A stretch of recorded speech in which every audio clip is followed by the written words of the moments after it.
Hi y'all. Hope everyone's doing well. I'm pretty good. I'm ready to complete this game. Think it's taken... It has to be at least 20 streams or something like that. But yeah, I'm excited. I'm ready to get through these final few maps of Act 5. I'm ready to go and defeat Duma.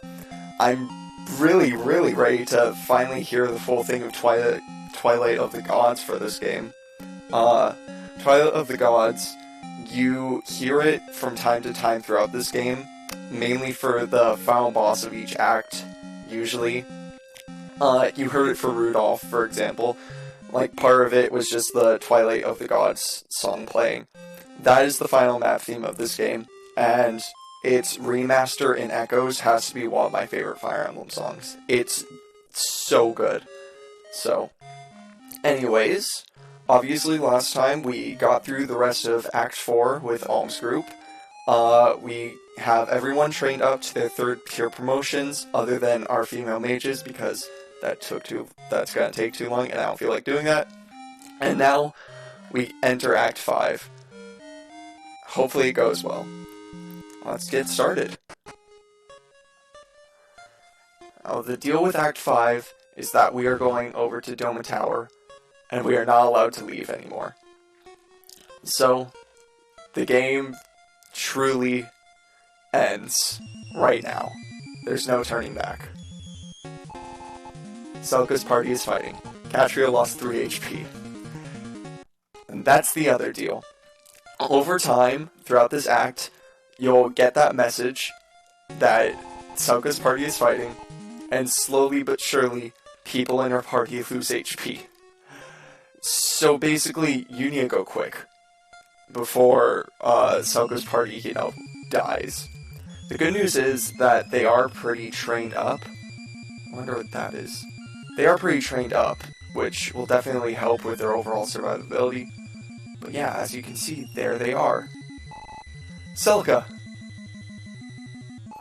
Alm, help us. At this rate, everyone will. Hurry, please. So we need to get down to that door before they all die. Okay. It's over here. Looks like 9 different possible chambers, 4 little holes in the ground. Doesn't look like you can go through there. I don't trust the holes in the ground. I'm just gonna go ahead and take the stairs first.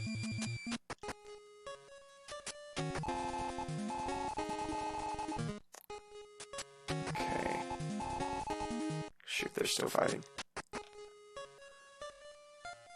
Now then. What's the deal with this map? It's a little bit like a maze. Nothing over there. Jeez, they're losing HP fast. That's kinda stressful. It's behind this door. Also nothing. Got it. Okay. So I guess we might need to take the holes. Let's go down. Go back up and see what happens.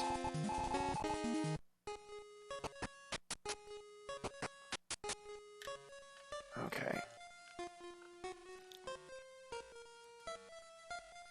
Hole number 1.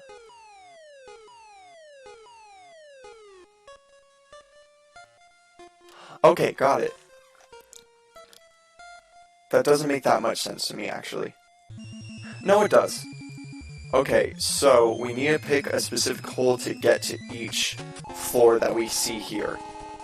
So we kind of need to remember which hole leads where. I think we'll most likely just end up going through all 4 of them and slowly see what happens. So we did top right, let's do top left this time. Okay. Here's our first section of enemies. Got it.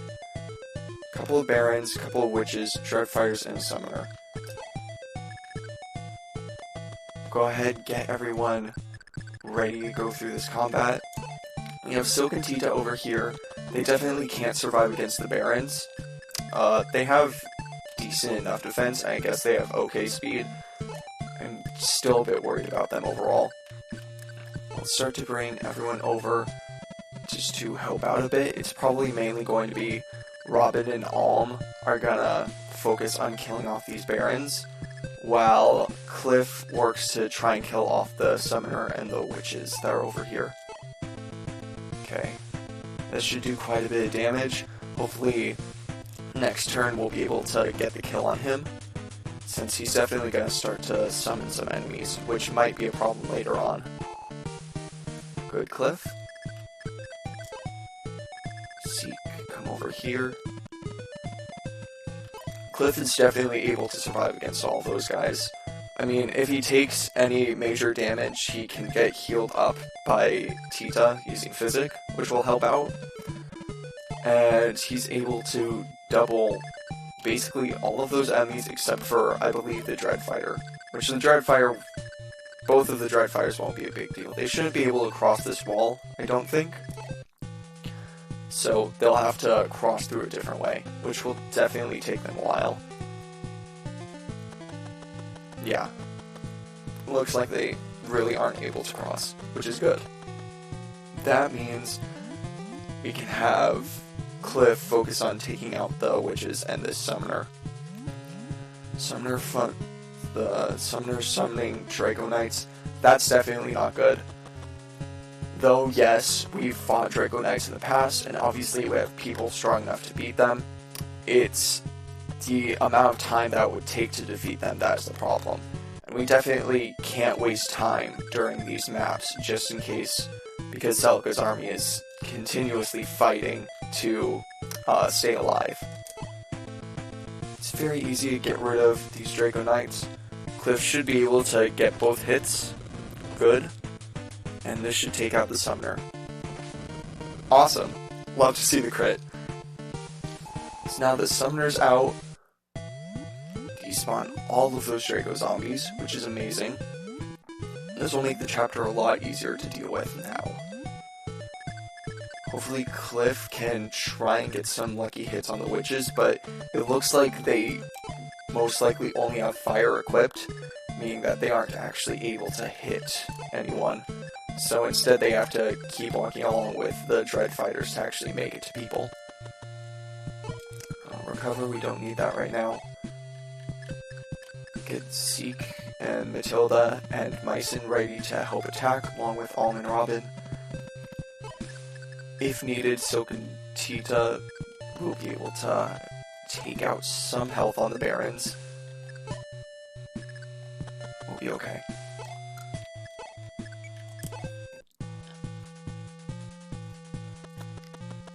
So that Baron's going over there. I don't know what that tile will do, so I'm hoping it doesn't do anything extremely bad for this army. If I need to, though, I suppose I can just use Silk to warp Alm over there, try and kill off the Baron before he makes it over to that tile. Just to make sure that if he is doing something that's bad for my army, we can stop him before he does it. Okay, 11 damage on Matilda. She'll be able to double back. It won't do that much damage, though. Yeah, pretty high defense overall. So that's okay. She's able to be the sponge for all this damage, at least.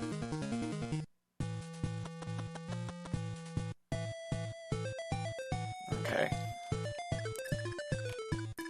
So let's start with Robin and the Saints to help kill off these Barons first. Robin should be able to do quite a bit of damage thanks to Excalibur being able to double 10 damage, 20 damage altogether. Nice. Could send Alm in to get the kill.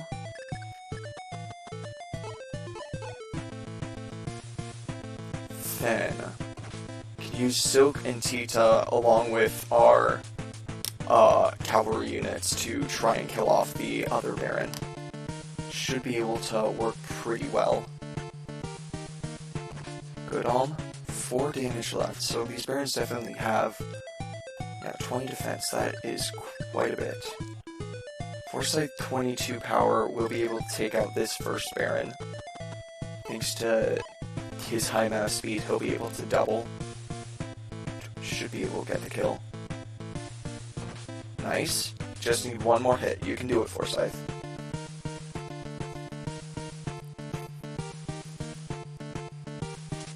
Nice. Good dodge. Now just go ahead and get this kill. Awesome. Okay. Now we have one more Baron, probably also 20 defense, which means that the only person who's able to do more than 1 damage is Myson. Or I guess more than 2 damage because everyone's able to double. Silken Tita, 5 movement. Actually, that's pretty good. Good amount of power. Should be able to do at least a bit of damage. Bring Robin in, try and get some lucky hits. See what amount of damage he's able to do. Also only 1. That makes sense. Which means that we'll probably need to send Silken Tita in to do the bulk of this damage. Or hopefully do the bulk of this damage. Let's see. Yeah, Angel should be able to do quite a bit. I don't actually know if it'll be able to double, though. No. Got it. In that case, those Zeke, Matilda, Myson, and Gray can't do that much damage to the Baron. They can at least surround him to make sure that he doesn't go after one of our less bulky units, like Silk and Tita. So he's surrounded, we don't have to worry about him trying to attack our Saints. That way Silk and Tita can keep dealing damage to him, hopefully slowly try and kill him over time. Nice. Okay, that's a good amount of damage. Magic and defense? That's amazing. Okay. Guess the Baron's gonna get on this switch no matter what, so hopefully it doesn't do anything terrible.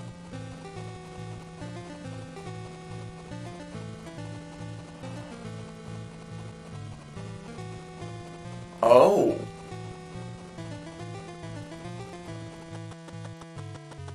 Huh.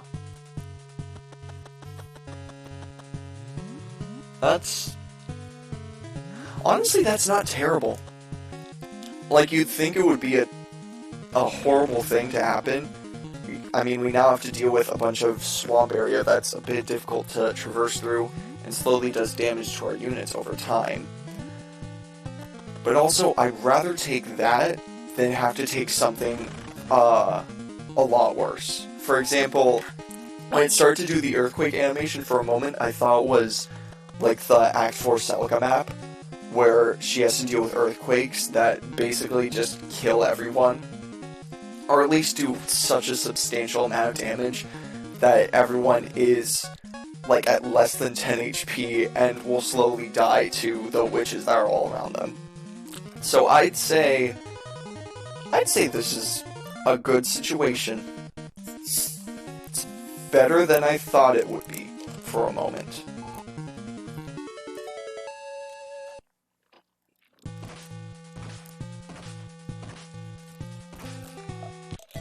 Plus, I mean, I'm pretty sure 4 of the 5 units who are in it have something that is able to heal them up.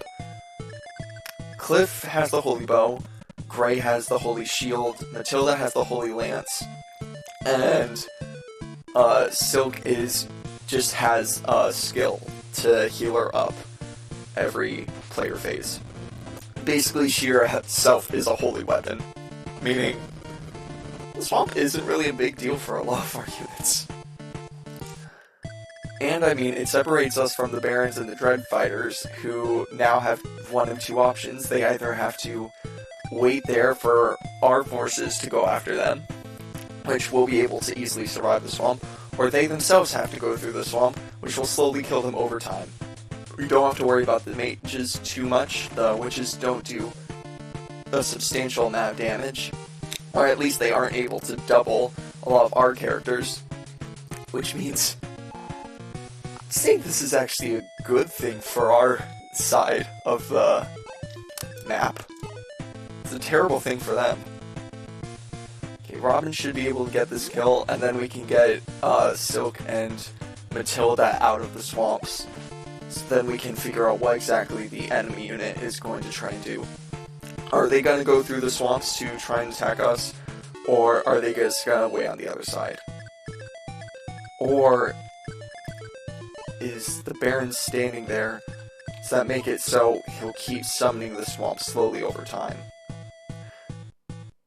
You know, just in case that does happen, I'm actually gonna have Silk warp Alm over to the other section of the map. He's able to easily take out the Barons. He doesn't have to worry too much about the witches. But I'd rather have him over there just in case we do really need to kill off this Baron before anything else happens. Considering he's not full, we'll also have Tita use Physic and heal him up a bit. Should help out. And yeah, he should be able to kill a lot of these people that are around. To help deal with the witches, at least for a while, I'll have him equip the bow, so that way he can easily kill off the witches. He'll be able to do a little bit of damage to the Dread Fighters and the Baron if they decide to go after him. Get rid of the witches, easily deal with those guys. We'll be okay. Forsyth, you can come back here, and Matilda right over here. Let's find out. Okay, good, going after Alm. We'll be able to survive this hit, do a little bit of damage back. It's okay if he doesn't do too much though. His main focus right now is taking out the second witch. Nice crit, good job Alm. Okay, Dreadfire going after Alm. That should only be 1 damage. Never mind, he got a crit. That really doesn't matter. Nice. That's okay.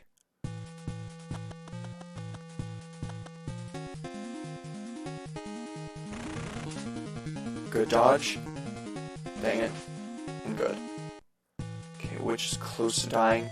And it doesn't look like the swamp will continue to move down. So, we'll bring Alm around here. That way the Dreadfires will continue to attack him. He can attack the Baron using the Regal Sword now. Should do quite a bit more damage than the bow could ever do. We won't have to worry about the single witch too much. We'll be okay. Let's get these hits. Come on, Alm. Nice.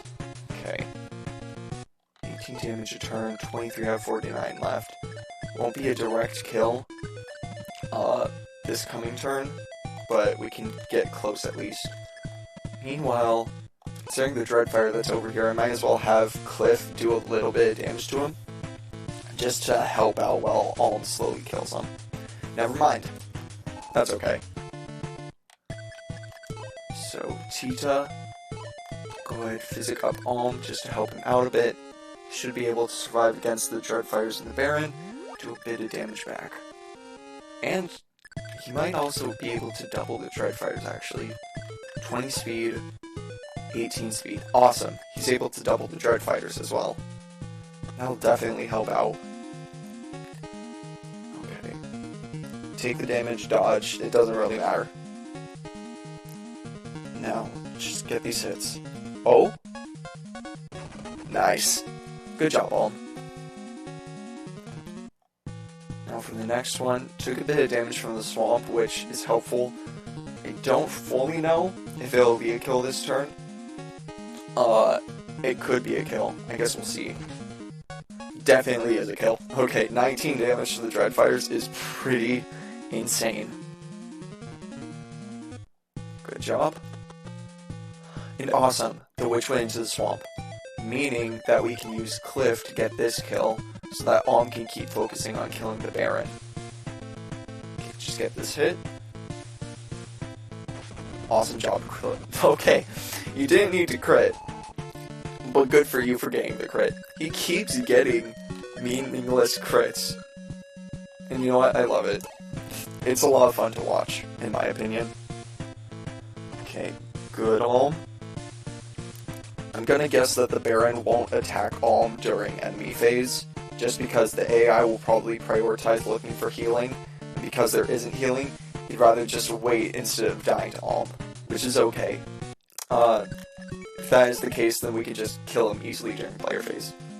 Okay, never mind. He realizes that it's hopeless, and Alm's gonna kill him, so that's okay. Now you just need to get the kill Alm, and we can keep continuing through Duma's Altar.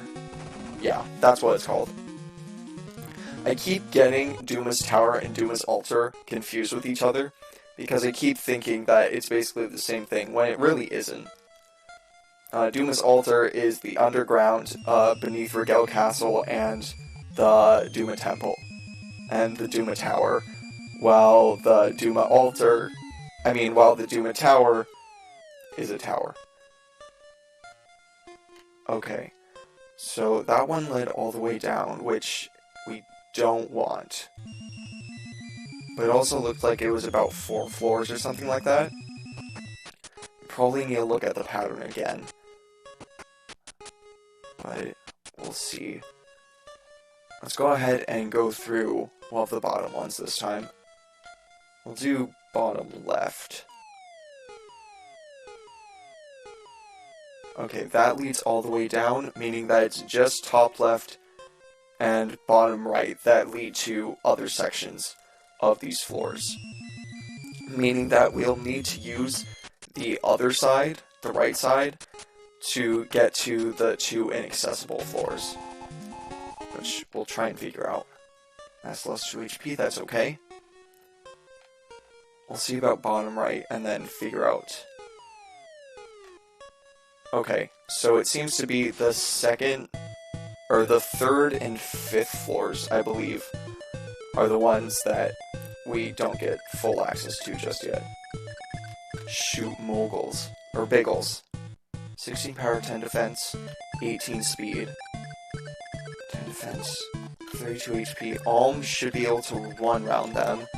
Cliff should also be able to do quite a bit of damage, thanks to the Holy Bow. 13 speed versus 18 speed. He isn't able to double, which might be a bit of a problem if we want to try and kill these guys really quickly. But we'll try our best to get this damage in, since I don't want to deal with respawning Biggles in this map. Awesome, got the hit. It's getting close to death. Have 11 HP left. Forsyth will be able to get this kill. He's able to do enough damage to get the kill in 1 hit. He's able to do 2 hits if necessary. Come on. Okay. I know you don't have the best hit rate, but just try your best, okay, Forsyth? Really want you to get this kill here. And... damn. Okay. Hopefully the Biggle will try and prioritize getting the damage rather than respawning in that case. Meanwhile, we'll have Silk Warp Alm up to this Biggle over here, so that way we can at least get rid of him. Not have to do with him reproducing even more Biggles. So get this kill. We have a few witches and a couple barons up at the top. Shoot. That's not good. Just please get some damage. Okay. That's a start. Robin, 13 magic power isn't a lot. 12 out of 32, 4 magic defense. You might be able to get the kill. Maybe. So try. Get the hit. Nice. Okay. Big ol' 1 is down. Dreadfire over here might be a bit of a problem. We'll bring the Seek up to try and get a bit of damage on him, just to help out a little bit. He's not a huge deal. neither of the Dreadfires at the bottom of the map are. Unless your name is Silk or Tita. Or I guess maybe Robin. I don't actually know if Robin will be able to survive that many hits. Or at least he's gonna be dealt a lot of damage, considering the only way for him to counterattack is by using HP. Matilda? Oh! Matilda's coming over here. She's gonna kill this Biggle. Come on, Matilda. Let's get this hit. Awesome. You don't have to worry about the Biggles, which is good. I just realized there's swamp down here. That might be a problem, but I don't really know how it would be a problem just yet. Slayer, 7 movement, 1, 2, 3, 4, 5, 6, 7. Not able to hit either of the Saints, which is great.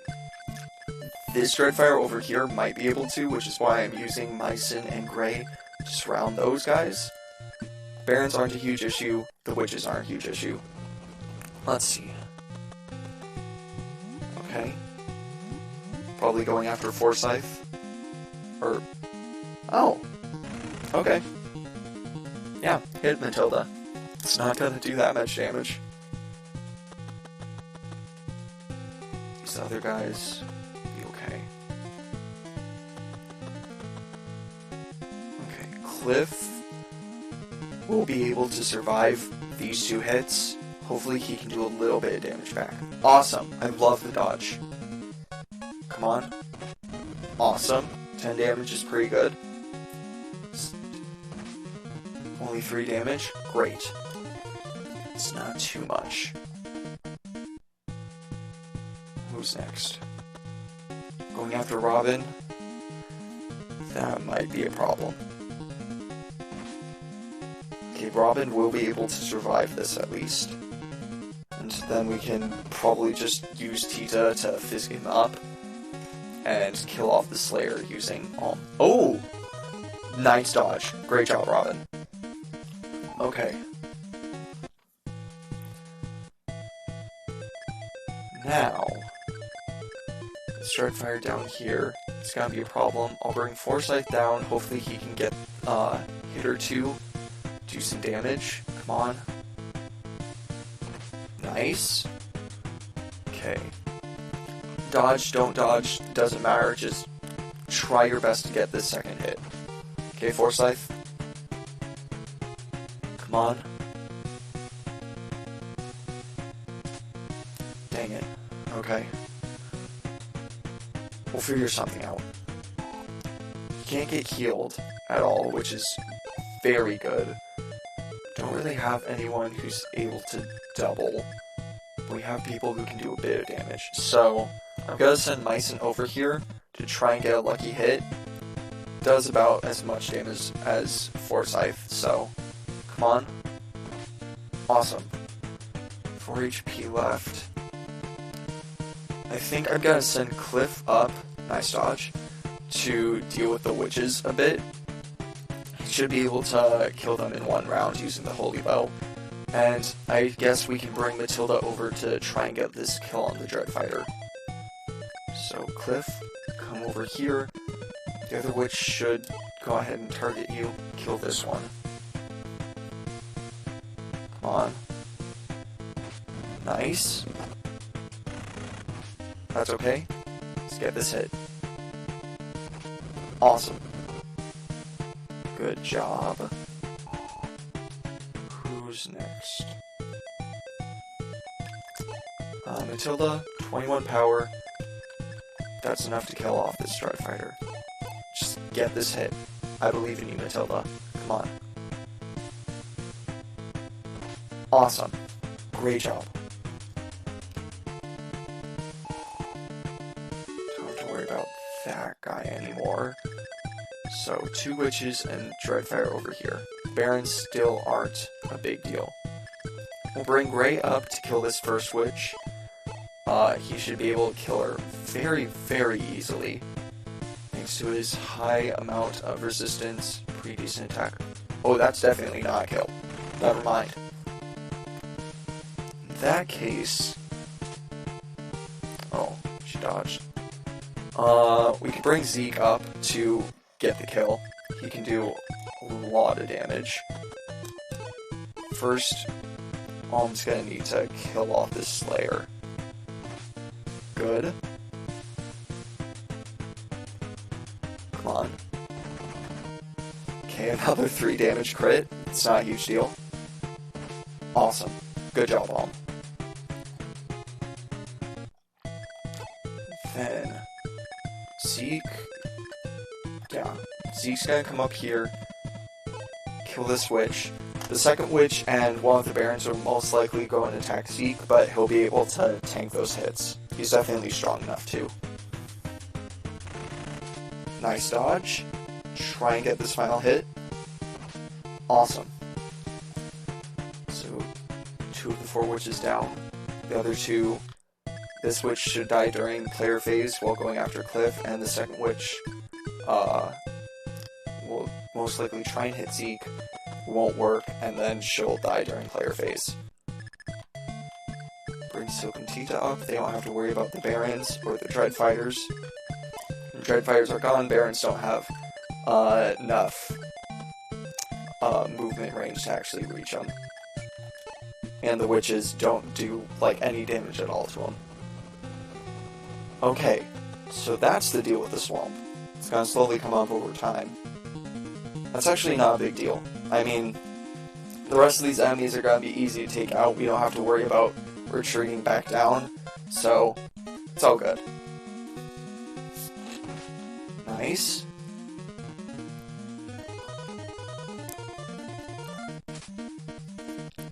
That's okay.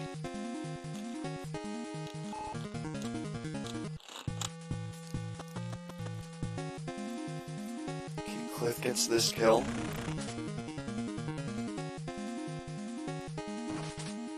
Never mind, he'll get it during player phase. Nice.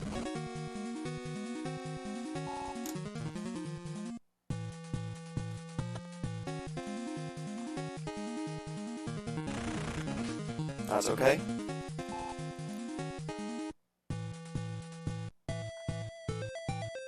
Now, Robin can come up here, not all the way up.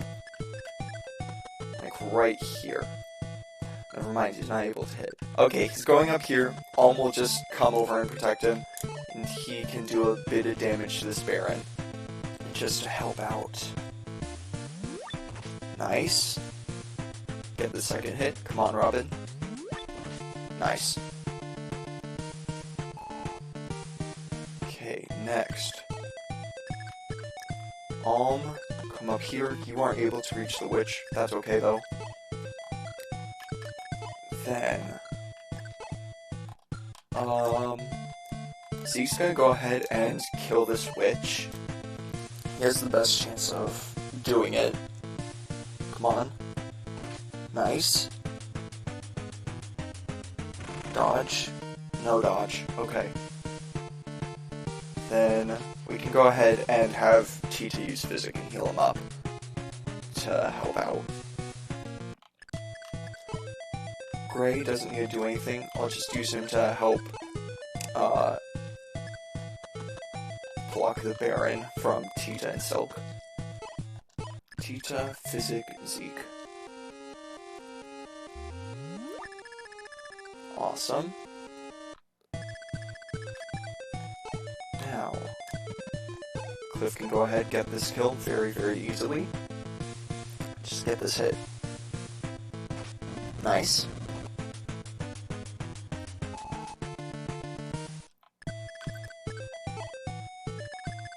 Then Matilda, Mycen, Forsyth make their way up here. Probably won't be able to help out too much with killing these Barons because they won't be able to do that much damage to them. But they can at least help with blocking them off from some of the other units while we slowly ship them down. 6 left. It's probably gonna take a little while. Going after Matilda, she'll be okay. Come on. Okay, that's okay. Just get these 2 hits back. Come on, Matilda.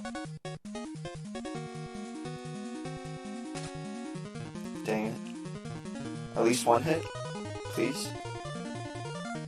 Nice.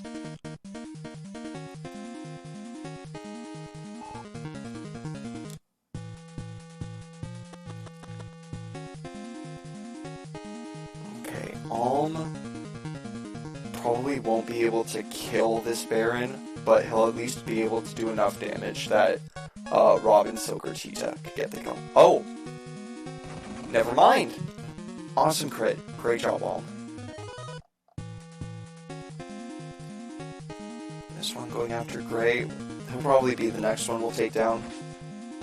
10 damage, that's quite a bit. But Gray will be able to double. Maybe he can get the 2 damage max on him. Nice. And... oh well. It's not a huge deal. Now, don't have to worry about that Baron for now. We'll go ahead, have Robin come over here, use Excalibur up on this Baron to do a bit of damage, get him ready to be in kill range of someone. We'll use Silk and Tita to chip down the Baron that's next to Zeke and Gray. That way, Alm can go ahead and get the kill on him.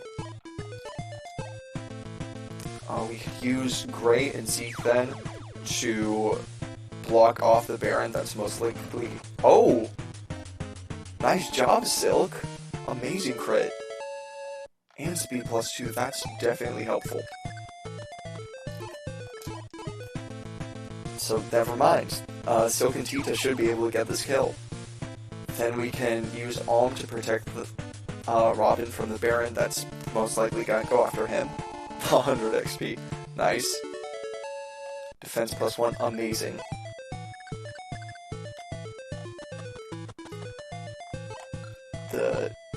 Oh shoot, he probably has the bow equipped now. That kind of sucks. It's not terrible though. So we can kind of surround this Baron, we don't have to worry about him. Do a bit more chip damage, and we can end turn. 3 damage, that's actually pretty decent. Oh, a crit! Nice job, Cliff.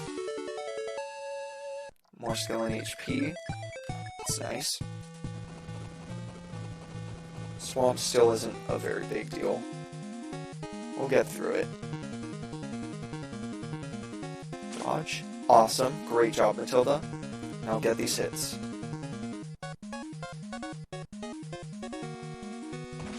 Nice. Just do a little bit more. It looks like these Barons... nice. Awesome crit. It looks like these Barons might actually take effective damage against holy weapons. It's just that they have so much HP and bulk with defenses that it doesn't look like they take that much damage altogether. But they're definitely taking effective damage against these holy weapons, considering that both Cliff and Matilda are able to do 3 damage, and I'm pretty sure that Forsyth and Mycen... oh, never mind. 18 defense. So it isn't actually holy damage being effective against these High Knights.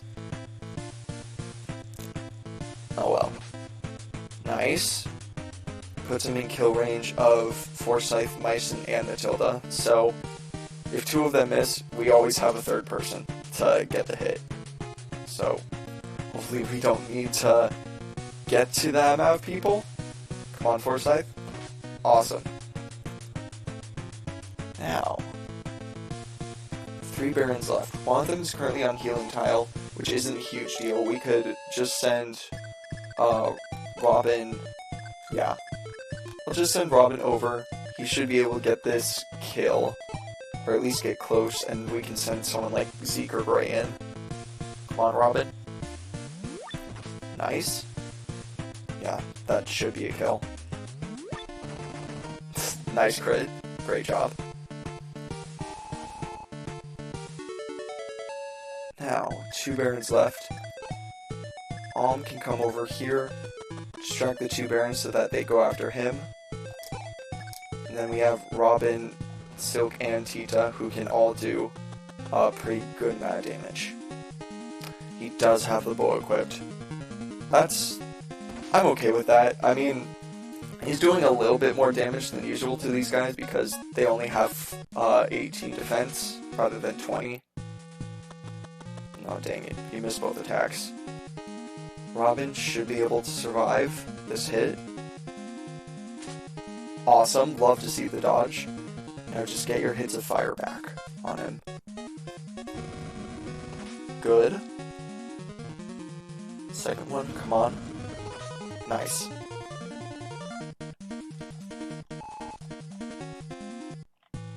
Okay.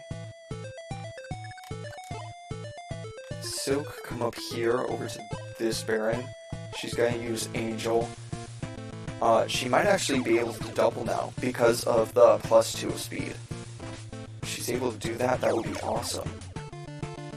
Yes. Great job. That was amazing, Silk.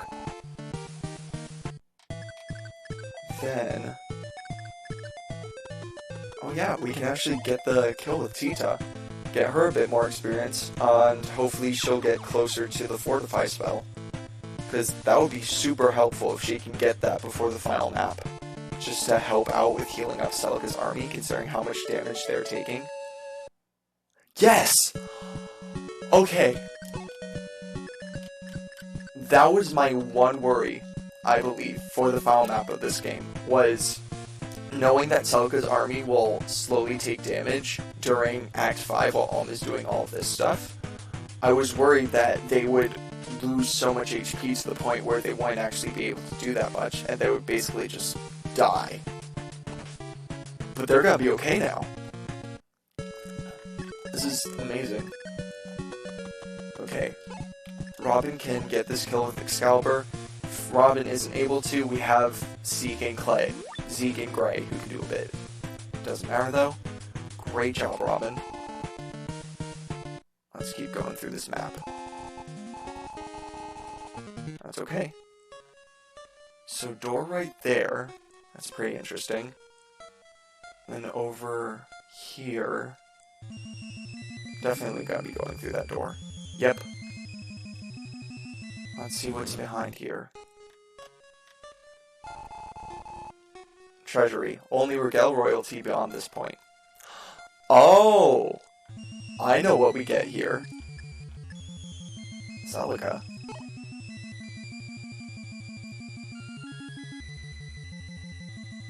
Oh. Well, I don't know what that does. W-Stream, thank you! Yeah, I'm finally going through the final part of Fire Emblem Gaiden for the first time. So, it's exciting. And, let's see here. I know what this mission is. We're currently going through the Regel Treasury, which will get us over to the Falchion. It should be a pretty easy mission, if I'm being honest. I mean, Alm is max level, 30 power with the Regal Sword. He's doing plenty of damage. So, we'll just keep him parked on this healing tile for now. The enemies will slowly die over time. I could equip the bow to try and hit the enemies that are out of range. I honestly think that's a pretty bad idea to do though. Just because he does a lot more damage. Nice crit, by the way. He does a lot more damage with the Regal Sword. And, I mean, there's no way for these enemies to hit Alm other than attacking him from one range. So, there's not really any point in trying to have him equip the bow. At least for this first battle. Nice hits. The rest of them can't move. Next enemy down. Actually, it might have been a bad idea to park him on the healing tile, just because it's now going to take a little while for each of the enemies to go forward, attack Alm, and then Alm can't kill in one round. He has to use 2 rounds. Unless he gets some crits, which would be pretty nice. Could you crit? No? Okay. waiting. 8 enemies left. Now down to 7. Once again, all of my knowledge of this game comes from playing through Fire Emblem Echoes, so it could be that... Oh, okay, walls are down. I'm actually pretty okay with this. Alm is definitely still powerful enough to take on all of these enemies, and actually getting rid of the walls will help out with the speed of getting through this battle. Anyways, all of my knowledge comes from Echoes, so they might be the exact same, like, 3 or so battles that Alm has to go through.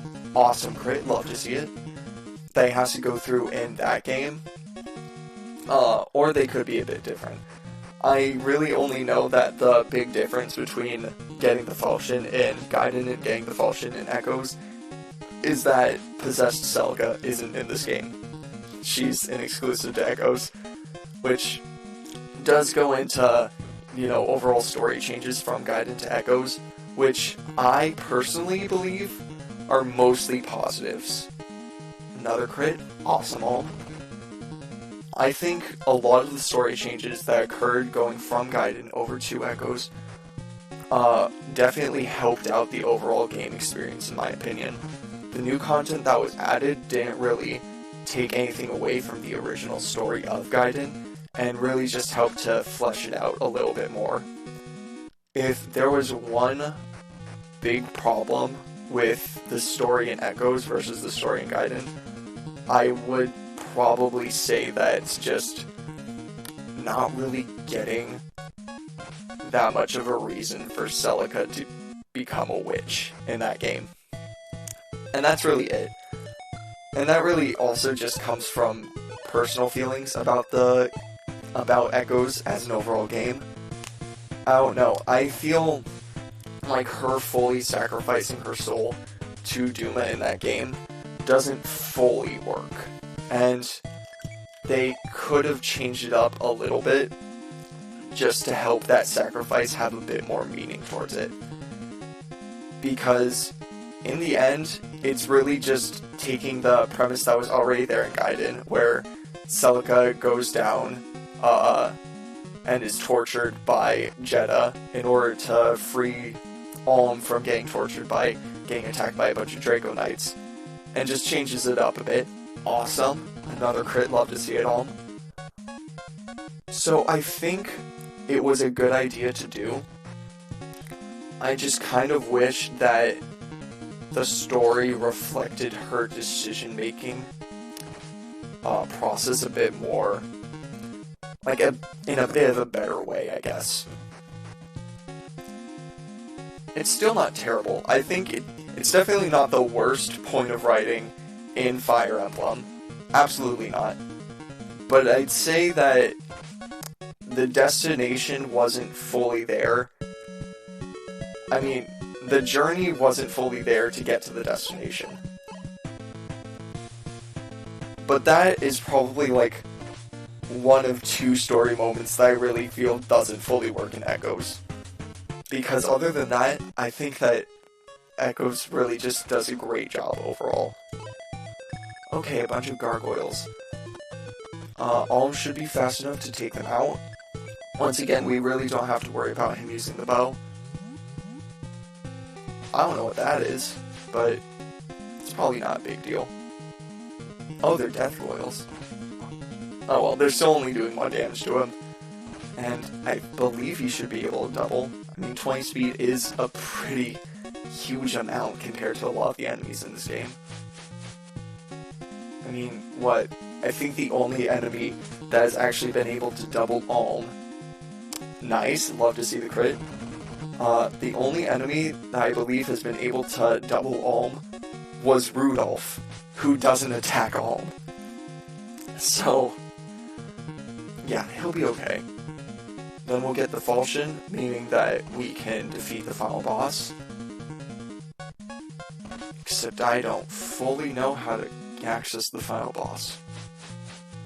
Maybe it probably could be that it's literally just, you go over to the section that you were at before, but now that you have the falchion, the path opens up to the final boss. We'll find out what happens.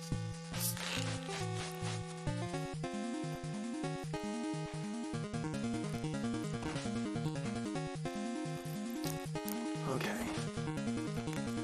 Good arm. Nice.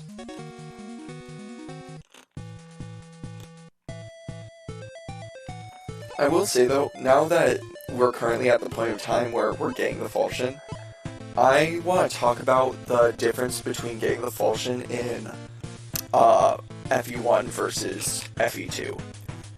I think, so in the original Fire Emblem 1, the falchion as a weapon is talked about from time to time, and basically the entire thing about it is, oh, it's the sword that's gonna kill off Medius, and you need it to kill Medius, and your dad originally had it, but then Garneth killed your dad, so now Garneth has the falchion, and you need to kill him to get it back. It's very simple. I like the lore behind it. I think it's a fun weapon, and I think the fact that you have to kill off Garneth in order to get this weapon to basically avenge your father's death, I think it's all a great idea. Then going over to Gaiden, the falchion, awesome. The falchion definitely doesn't have as much to do in the overall story, but I would say that the story elements of the falchion before you get it are a lot more interesting than they are for Fire Emblem 1. Because Fire Emblem 1, the story of the falchion is very simple. It is the weapon that defeated Medius, like 1,000 years ago or whatever, and now you need to get it to defeat Medius in the present day. And then, you know, the whole entire thing about Marth's family having it, and then they lose it, Garneth has it, you get it back. Gaiden, meanwhile, the falchion is like this mysterious weapon that the only things you really know about are that the Emperor Rudolph used it to imprison Milla, basically just seal her away, and that is the only weapon that is able to defeat Duma. Which I think is very, very interesting of a premise, and I think it works a little bit better in the story that's being told for Gaiden. Because if they went ahead and just did the exact same thing that they did in Fire Emblem 1, where it was a family weapon that Alm originally had, and then he lost it, that wouldn't work for this story. So I really like the change that they made between the weapon for Fire Emblem 1 and the weapon for Gaiden. I think that's a great idea. I would say that the overall way of getting it between Fire Emblem 1 and Fire Emblem 2, Fire Emblem 1 definitely works better. You know, because there's a lot more personal significance in getting the falchion as a weapon than there is in Fire Emblem Echoes. Marth's family has a huge connection with it. It's literally the weapon that destroyed Medius. You don't get a lot of that in Gaiden. And I know me saying that sounds a lot like, oh, the falchion is bad in this game, it's terrible, I don't like it. The thing is, it's just different. And I like that it's different because it just adds more into the overall lore of Fire Emblem, where, you know, you start to see similar story tropes in each game. You know, you have the archetypes of characters, you have usual story beats playing out, like, parents always die, childhood best friend is the person you marry at the end of the game. Stuff like that, that usually happens in a lot of Fire Emblem games. But I love the fact that the way the regalia of each Fire Emblem game works is usually slightly different. I think that's a really great inclusion that adds a lot of differences to the overall story that you see play out through each game. Because... oh, is this it? And here's the falchion. Oh. Never mind, I guess I don't get the falchion yet? So it seems, considering it said area reclaimed and falchion taken, my guess is that I have to complete every battle in this area before I get access to the falchion. Meaning, I need to make it to the other 2 floors that I wasn't on. So let's figure out how to do that. So that was the second to last floor. We're on the last floor. So the middle 2 floors are the ones that I believe I haven't gotten access to yet. So we have to figure out how to get to both of those. But we at least know bottom right sends us over to the falchion. Top left sends us over to the area where we can access the other 2 floors. So we need to pay attention to watch and see where the holes end off. Let's start with over here. Okay. Top. Top is the next area that we need to do.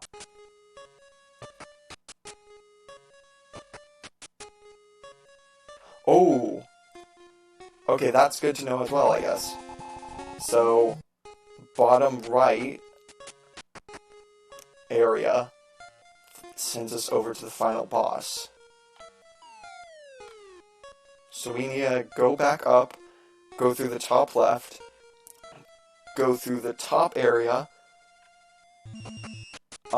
get through whatever battles are left in there, and then go back through the falchion room, grab the falchion, and go to the final boss. Let's do this. Hopefully we have enough time to where Selga's army won't just die out. But I mean, we at least have Tito with Fortify now.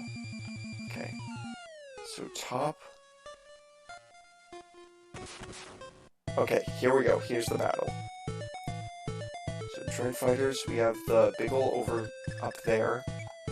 So we'll have Cliff come over, defeat the big ol'. Should be able to do it pretty quickly, especially since the big ol' isn't on a ocean terrain. Nice. Okay. Got close. Then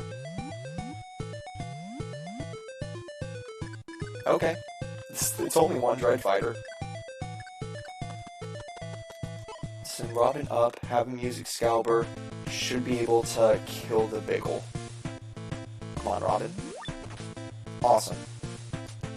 So that takes the big ol' out. Don't have to worry about him anymore.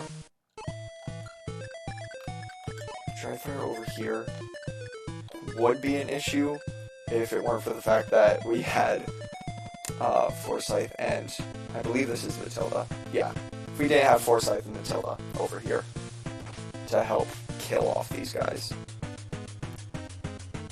Okay. Nice dodge. Try and get a second dodge. Come on, Matilda. That's okay. Only 4 damage. Should be able to heal that back up during player phase using her weapon. Forsyth can come up here, protect this side, that way the Dreadfire won't be able to reach Silk or Tita. Hopefully he can get a bit of damage on the Dreadfighter. There's enemies over on the right. I'll probably just have Alm go over and kill those guys off. Should be able to do it pretty quickly. And as far as I know, at least, this is the final battle before we are able to access the falchion. Unless it isn't, which in that case, I guess I'll need to figure out where exactly to go next. So, 2 Dread Fighters, not a huge deal. I'll have Mycen and Zeke and Gray come over here to help deal with these enemies, while Alm stays over here to deal with the Dread Fighters. Just come up here. Venusaur is powerful enough to do quite a bit of damage. He has enough speed to double them. Don't have to worry about him getting killed by them. You do have to worry though, I saw the button up there, meaning that most likely, one of the enemies is gonna go ahead and press it, Swamp Area is gonna start to come out. Might be a bit of a problem, we don't have to worry about it just yet though. We'll be okay for now. Okay. Good, going up to Alm. Alm, just get these hits in. Try and get him close to defeat. Or maybe, if possible, kill him. Okay, definitely not a kill. Ooh, and they're fast enough. Still can't do too much damage, at least. Oh! Interesting. So that tile warps instead. Yeah, that's not really a big deal. I mean, we have people who are powerful enough that we don't have to worry too much about the Dread Fighters doing a lot of damage. And, I mean, considering where it seems they're warping right over to Alm, and Alm is powerful enough to defeat them. Or at least do a lot of damage to them, and not really take that much damage back. So, yeah, it'll be fine. I was honestly worried that it would summon Swamp, which could be an issue, but it didn't. So it's not a big deal. Okay, yeah, they have 20 speed. For the rest of them, yeah. Oh well. Nyson, come up here, protect this side. That way, Robin and Cliff won't be able to get hit by the Dread Fighter. Try and get this kill. Come on. Nice. It's very good. 13 XP is nice. Okay, next one warping in. Still have Matilda and Forsyth who are able to do a lot of damage to him. And no matter who he attacks, out of Forsyth, Myson, and Matilda, will be able to do a lot of damage and not take too much damage in return. Sucks that he dodged, still not a big deal. One damage. Come on. Nice.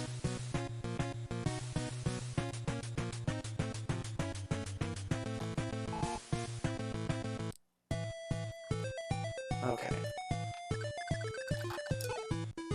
We'll have Zeke and Gray come up here, just in case any of the Dreadfighters somehow escape out of here. Alm will be fine. Who's next? So going after Alm. Good.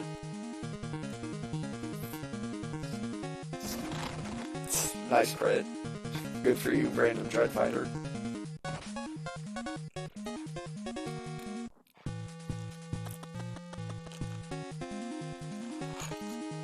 Okay. That's okay. Just get the hit on. That's not a hit. Okay, who's next? Also going on. Okay. So it's probably gonna end up being, if someone is currently on the warp tile, if you hit an enemy, they will warp over to try their best to do a bit of damage. It's not a big deal. We have people surrounding the areas that the enemies can warp to. They'll die the allies that we have. We'll be okay. I mean, it's just Dreadfighters who... Like, the Dreadfighters, honestly, even at the beginning of Act 4, were very scary units to try and deal with because of the high amounts of speed and attack and resistance. But now they kinda suck as enemies. I think that's really just because a lot of our allies have the defenses to survive against them, while also dishing quite a bit of damage back. Plus we have the quick ring on Forsyth. Forsyth is able to do so much damage while having the bulk. Forsyth is basically a Dread Fighter. A Dread Fighter with a Lance and 9 movement. So I guess more like a Gold Knight. But, I mean, honestly, I don't really know anything about the overall meta of this game. But I really wouldn't be surprised if the Quick Ring was one of the best items to use for combat, just because giving automatic 40 speed, 9 movement is absolutely insane, because it gets rid of the potential of enemies being able to double you. Now you double everything else. It helps out so much with dealing with groups of enemies, to where you could send a character in with a Quick Ring, and if they have high enough stats in attack and defense, they're going to survive a lot. And it's pretty clear that Forsyth has been surviving a lot of hits. I mean, he has the bulk and attack to do it. But then, oh yeah, and on top of giving insane amount of speed so that no one else can double you, and getting the 9 movement, it also heals you every turn because all of the rings in this game do that. That's kind of broken. And I love it. I love it so much. Quick Ring, my beloved. So proud of it. Awesome crit, great job, Alm. Okay, this Dreadfire going over isn't a huge deal.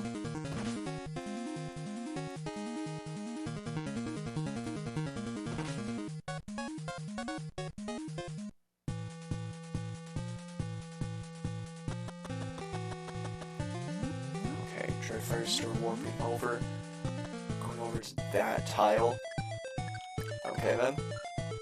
I would attack with Robin, Silk, and Tita, but I mean they're only doing like 1 damage each because of the amount of resistance. So it's not a huge deal if we just keep using these guys to do the bulk of the damage. Kelvs. Is that what all of them are called? Belrez. Bades? Wait, do these guys have names? No, they're just Slayer. Huh. Maybe that's important. Honestly, they might appear in the final chapter as resurrected units, like some of the other bosses from throughout this game. That would probably make the most sense, at least. Who knows? Okay, those 2 Dreadfires are gonna be taken down during enemy phase. Or at least they should be taken down during enemy phase. Forsyth, just keep on attacking, getting these hits in on Kelvs. That's okay. We can kill him slowly. That's okay. It's only 1 damage. Just try and get 1 hit in. Come on, Forsyth. Okay then. No hits on Kelvs.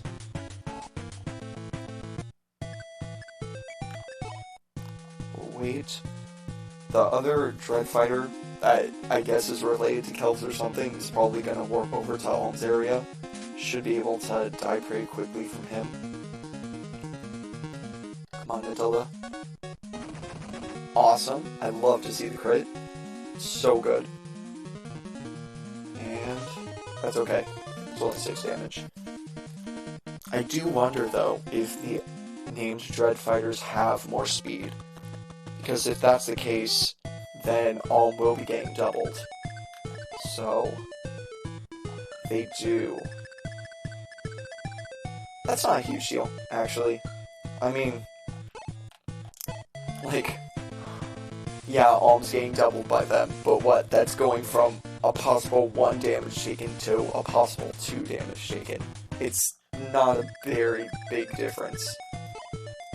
Okay, Forsyth, get your hits in, we can get our hits in with Cliff, and if he's close to death with both Forsyth and Cliff, I suppose we can try with Mycen and Matilda to get the kill. I'd rather not have them attack just because Kelvs seems to be doing quite a bit of damage with his hits was it, like 6 damage a hit or something like that, which could be a problem for Mycen and Matilda, since both of them are able to get doubled by him. We'll see, though. If we need to, we obviously have Silk and Tita to heal up. And Tita has, Fortify now, which will help out a lot with healing. Okay, 2 damage left.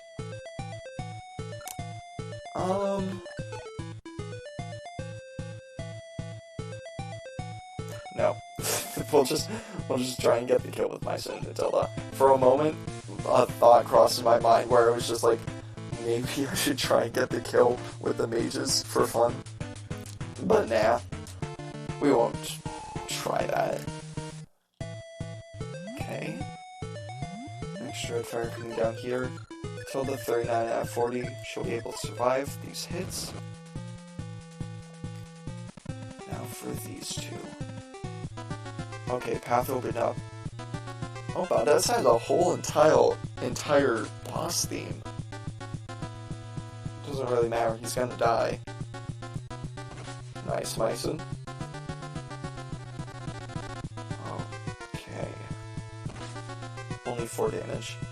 8 damage max, he's able to double Mycen, meaning that there's the possibility that he can double Matilda as well. Not a huge deal. Badass obviously doesn't have the resistance that the Dreadfighters do, meaning that we can use Robin, Silk, and Tita to do the bulk of the damage to him, while everyone else keeps on surviving and slowly killing the Dreadfighter. Okay, going after Matilda. She'll be able to survive these hits. Hopefully she can hit back. Then we'll get the hits with Forsyth and Cliff on the Dreadfighter. Have our mages deal some damage to the Gold Knight. See what happens from there. Nice dodge. Good job, Matilda. Now, Badass, yeah, 6 magic defense. That's not that much. Robin, come down here. Excalibur, where to get some damage. Come on. Nice. 12 damage is pretty good. No double though, so 16 speed, meaning Silk and Tita most likely won't be able to double either, which is okay. They at least do a lot of damage to him, you know? Come on. Nice. 17 damage is great. Cliff will come down here, so he can keep hitting the Dreadfighter. Hopefully he can get the hit in. Come on. Nice. Good job, Cliff. And Silk, come over here. Use Angel on Badass. Won't be enough to take him out, but it will get close. 4 HP left. That should be enough for... Oh dear. That's not very good. 22 power. Badass 17 defense. So that is in kill range for Mycen. You can do it, Mycen. Just get this hit. Okay? Awesome. That's taken out, which is great. All that's left is this dude. We're gonna bring Zeke up here, just to block off his route over to healing, and Zeke should be able to do quite a bit of damage, while also taking some hits. 5 damage, pretty good. Use Forsyth to get a little bit more damage, and Belrez will die soon enough.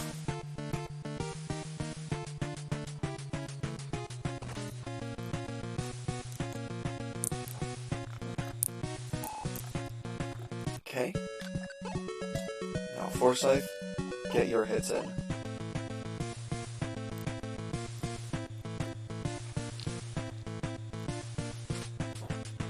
Dang it. Can we at least see you get one hit? It would be pretty nice if you could.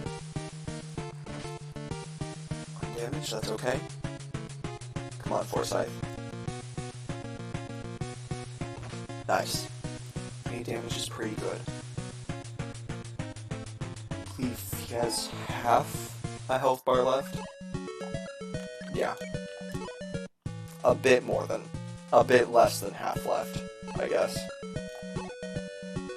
So we'll just keep on damaging him with everyone. And he'll die soon enough. Nice. Good job, Forsyth. So about 15 HP left.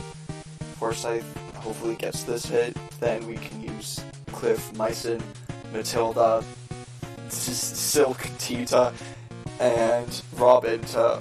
Aw. Basically everyone else is just gonna start hitting him and see what happens. Cliff, you're next.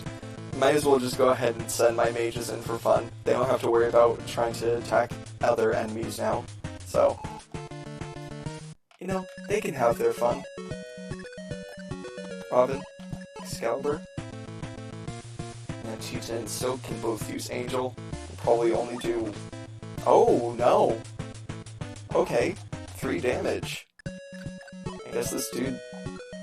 Oh, he only has the basic 15 magic defense. That's okay. It's definitely not the best for a Dread Fighter, though. Because, I mean, at their base promotion, they get 15 magic defense. They get plus 15 magic defense. That's basically the equivalent of a unit with 0 resistance going into Dread Fighter for the first time. Heck, I'm pretty sure Clive has 1 magic defense, meaning that if Clive goes into Dread Fighter in this game, he'd have more resistance than this dude. Sure, it's only 1 point more, but 1 point can still be life or death in certain situations. Nice job, Zeke. Okay, you got the level. Love to see speed +1. That's awesome.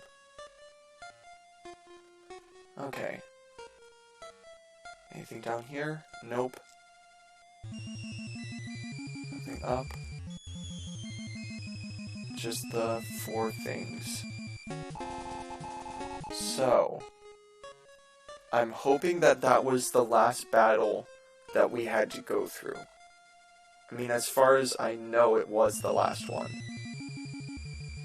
So, let's go to the side.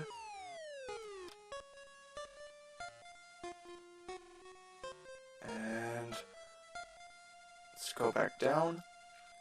Go over to the top left and see if we can get access to Falchion this time.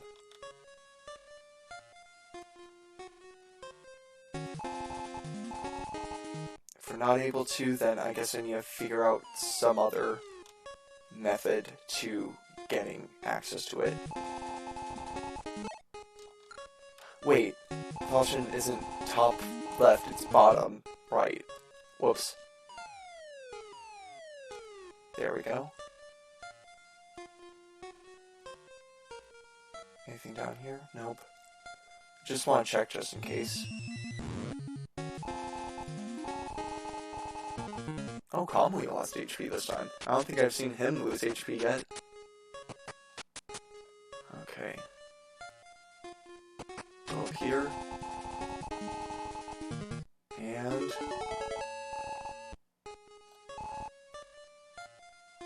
still no.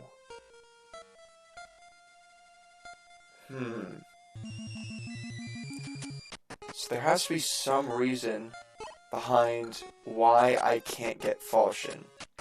And it's most likely that there's another battle somewhere that I haven't found yet. Need to find that battle.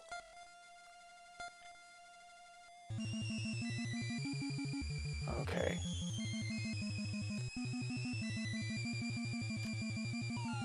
Kavir. There's still nothing in this room as far as I'm aware. You can check over here, but yeah, that just leads over to the other section of holes.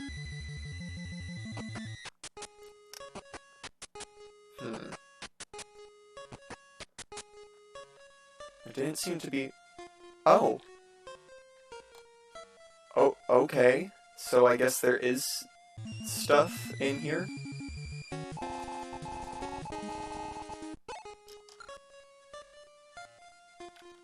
moving, this one. Then why does this second one have an opening? Unless there's a reason behind it.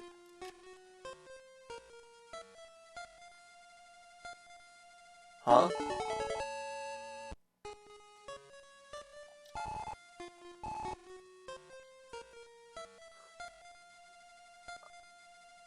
Wait, I think that's Gradivis. Okay, so Gradivis is in that area. I guess I need to get that later, somehow. Did I miss anything up here? No.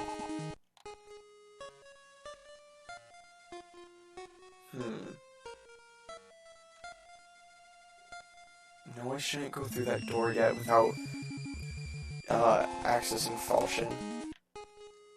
Maybe there is something behind one of these. Because I don't know if I checked this last one. Okay, nothing.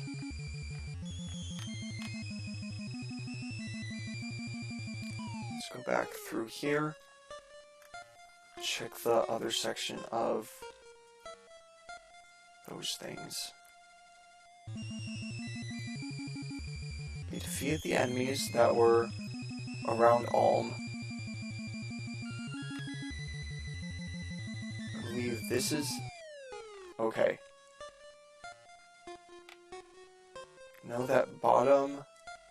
this one sends here.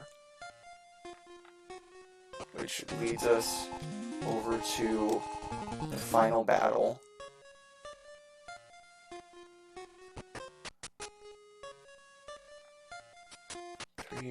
Three.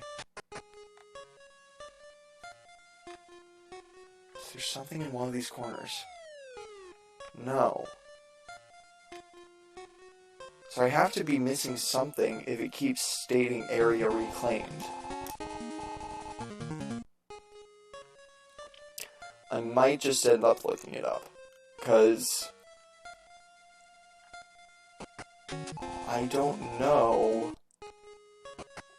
where else any possible battles could be located. Yeah. I'm just gonna go ahead and look it up. Cause why not?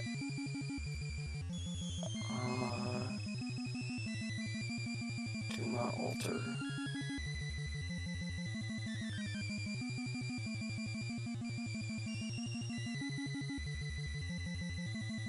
Yeah, together to the end.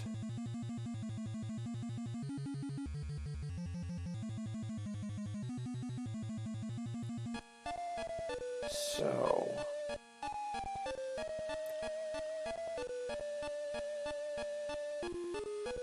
I believe we've gone through all of the battles that are around.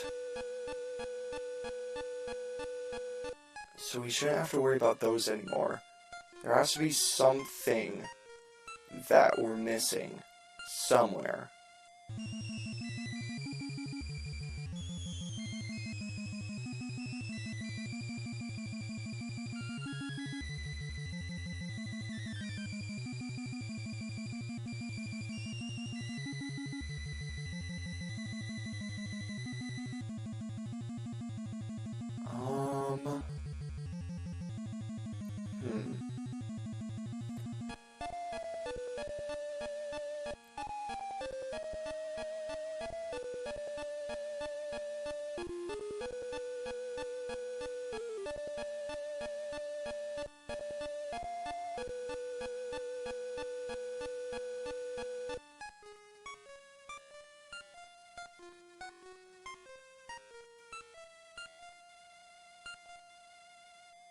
Oh.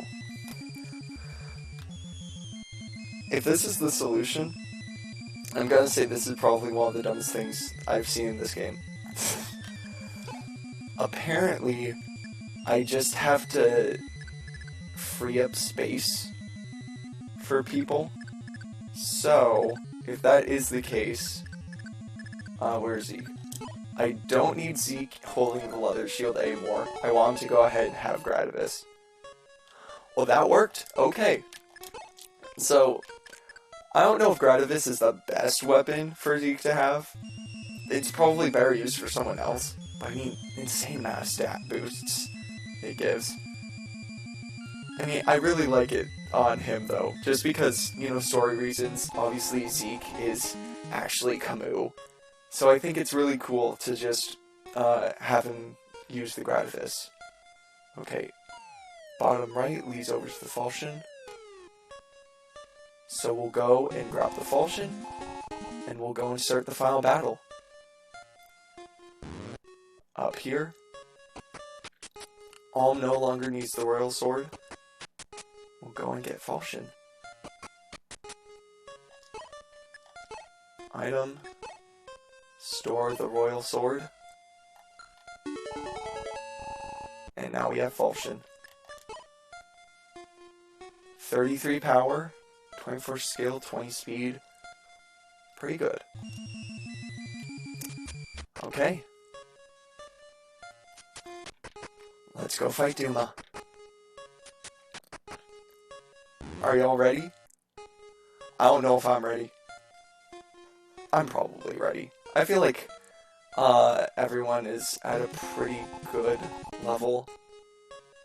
I feel like they're mostly prepared to go into this final battle. And we obviously have Tita, who can use Fortify, so that way Celica's army doesn't die once we go right into it. So, go all the way up here, once again. It's top left, and then bottom right hole. Avoid this stuff. Okay, real quick, let's go ahead and check everyone's items, make sure they're good. Yeah, these are pretty good items to have everyone equip for this final battle. Definitely keeping the Holy Bow on Cliff. Should be able to do a lot of good things with it.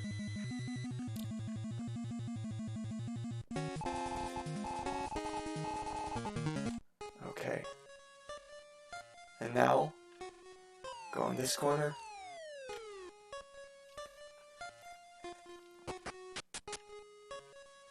Go up.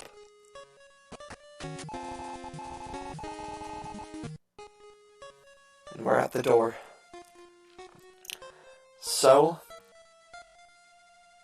we're gonna be able to do it. I just need to do something real quick.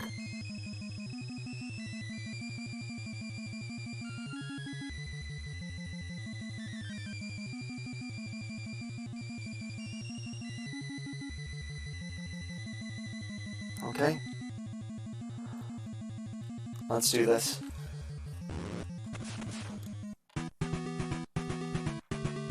There's Twilight of the Gods. Love this theme. Celica? Alm. Don't worry. I'll crush these bastards. It won't work. Judas somehow seals all attacks. Plus, Biggles keep spawning and tangling us. We're done for. Sorry, Alm. I was weak after all. I've had an odd premonition that pain awaits you. That's why I left on quest to save Milla. That's why I didn't want you to fight yet. I'm sorry I acted so cold. The truth is, I understand. But Celica, focus on escaping. I'll definitely save you, so hang on. Okay. Celica's group. 13 out of 36. Oh. 26. 20 out of 41. 18 out of 27. Yeah, they're not doing very good. Except for Saber. Saber, like, took no damage. So, looking at the rest of this map. Okay, so Belrez, Kells, and Bades are all up there. Over by Duma, we have Ganef, Mara, and Hestia. Jet over here. No more Dragon Shield, meaning he's a lot easier to defeat. He also doesn't look like he's able to summon because he only has Death as a spell. And usually if shamans are able to summon, they have, I believe it's Messiah in this game. He does have the magic ring, which might be a problem. Gold up here, also gold. Oh well. And finally, the evil god Duma. 20 power, 10 speed, 20 defense and magic defense.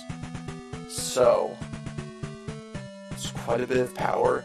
You need to take into consideration the fact that he probably does a bit more damage with his actual attacks. But 10 speed is actually not that good, so Alm should be able to double him, I believe. Go ahead, have Tita come down here. She shouldn't be able to get hit by any enemies from this range. She can use Fortify, which will help out Selka's army a whole bunch. 15 HP, that's amazing. So, most of them should be close to fully healed now. We have all the Biggles that are around here. I'll send Pala, Katria, and Est over to this section to deal with these few Biggles and basically block off this section for all the monsters, since they should be strong enough that they can avoid them. Dang it, Pala. Only 4 damage back, that's not the worst. But she gets outsped. Okay.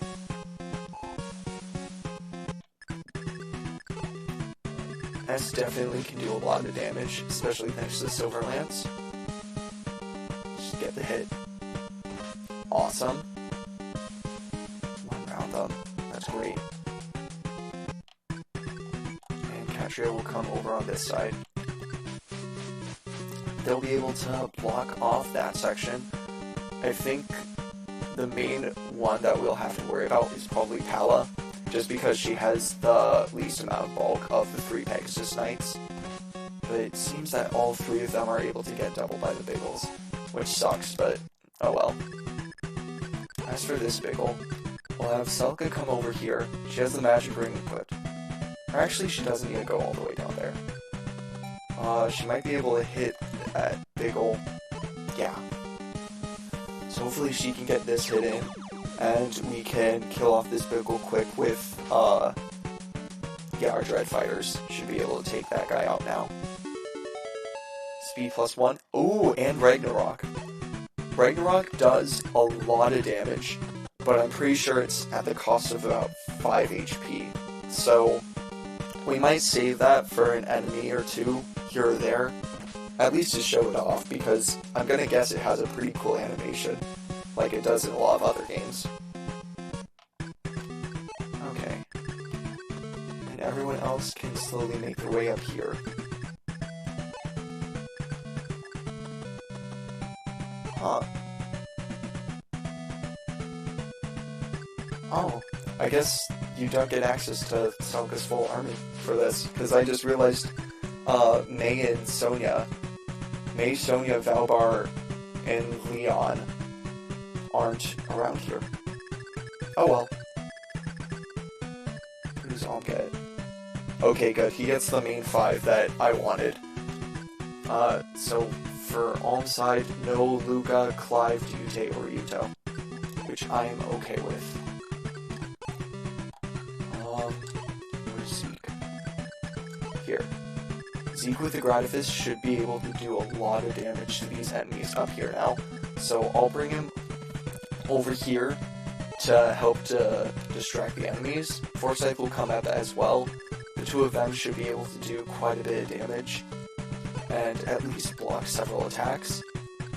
Cliff will stay up there with them to help out a bit. 1, 2, 3, 4, 5, 6, 7. That's in range of Cliff. In that case, Mycen and Matilda might as well come up as well. And I'll also have Robin around here. These 6 should be able to take out that group of 3. So then Silk, Alm, Gray, and Tita can focus on rescuing Selka's army and working their way over to the final boss. Gray, you can't do too much damage, so you'll wait there. We'll bring Jenny up here. and she doesn't really need to do too much. You know what? Yeah. I'll have Jenny go ahead and use Deer to try and get rid of some of these Biggles. Please? Nope. Still don't really understand how it works. Oh well. She can get healed up over time. Duma summons Biggles. That sucks, but oh well. And it looks like Jetta can summon, which might be a bit of a problem. Maybe. Bone Knight's coming down here. You still don't have to worry about them getting effective damage against the flyers, so that'll be okay. Awesome, Zeke's doing so much damage with the Gradivis now. That's amazing. 20 damage? That's so good.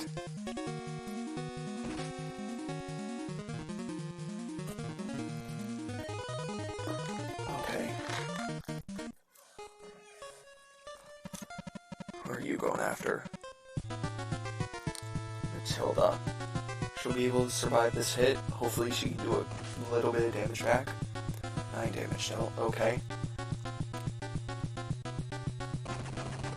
Nice. Love to see the crit. Good for you, Matilda. This Dreadfire will most likely go after... yeah. Going after Mycin. Mycin will be able to survive. Hopefully he can get a hit back. No matter how much damage they take, we have the holy weapons to help with. Awesome, another crit. Great job, Mycin. We obviously have the holy weapons that can heal some of our allies, and we now have Tita who can use Fortify to get a bunch of that healing in. So, that should all be good. Meaning, right now we just need to worry about the Biggles, which will do quite a bit, especially since they can double, but soon enough they'll die. Their main thing is that we really just need to try and kill them quickly before they start reproducing a bunch more. But it looks like it'll be okay for now. That's okay.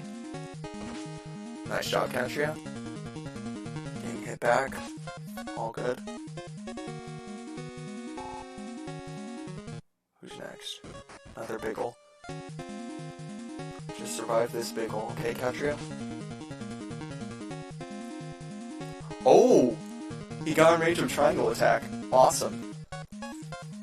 Great job, Katria. Who's next? Okay. Biggles have started reproducing. Let's see Falchion in action. Oh! That's a lot of damage. Wait. I think they fixed my main problem with Falchion. Okay, so in Fire Emblem 1, my main problem with Falchion was that the only enemy it did effective damage to was Medius. Yes, it made sense, technically, for the story, for Medius to be hit with effective damage by Falchion, but the fact that it couldn't even do effective damage to the dragons, to the regular dragons, for me at least, kind of sucked. But it looks like they actually fixed it, so now the Falchion does effective damage against other enemies. So specifically for this game, the Falchion does effective damage against both the final boss Duma and also to regular monster enemies, which just boosts its usability by so much. Because it's like, oh, I no longer have to worry about trying to switch between weapons. It also works for this game's overall system of inventory management, honestly, because you can only bring one weapon into battle, and you don't really get access to the convoy. So, it works. Thank you for fixing that. I guess it didn't really need fixing. Thank you for changing the system, so now that's how it works instead. I guess, is what I mean. Okay, Robin, get this hit. Nice. A little bit more damage on there. I want to try and kill off this Gold Knight first before killing off the Dread Fighters, just because I feel like he'll be a bit more of an annoying enemy. So, Awesome, Zeke. A little bit closer. Cliff should be able to do quite a bit of damage, and we can get the kill using, probably using Forsyth. Come on, Cliff. Awesome. 6 HP left. Okay. Forsyth, come down here. Fight. Just get your hits. Come on, Forsyth. Awesome. You only needed one. Okay. Gold Knight's down. 2 Dread Fighters left. Not a big deal. Yeah, they won't be able to reach Robin or the mages. Or the Saints. Whoops. So, Silk's gonna recover Tita, because she's close to dying from casting all of those fortifies. Awesome, we got the double recover. That's amazing. Gray can keep making his way up here for no reason. He can't really do that much, if I'm being honest. 23 out of 42 on Katria. That's not the best. I'll keep bringing Pala, Katria, and Est up to help take out these Biggles, and hopefully we'll be able to heal up Katria a little bit more here soon.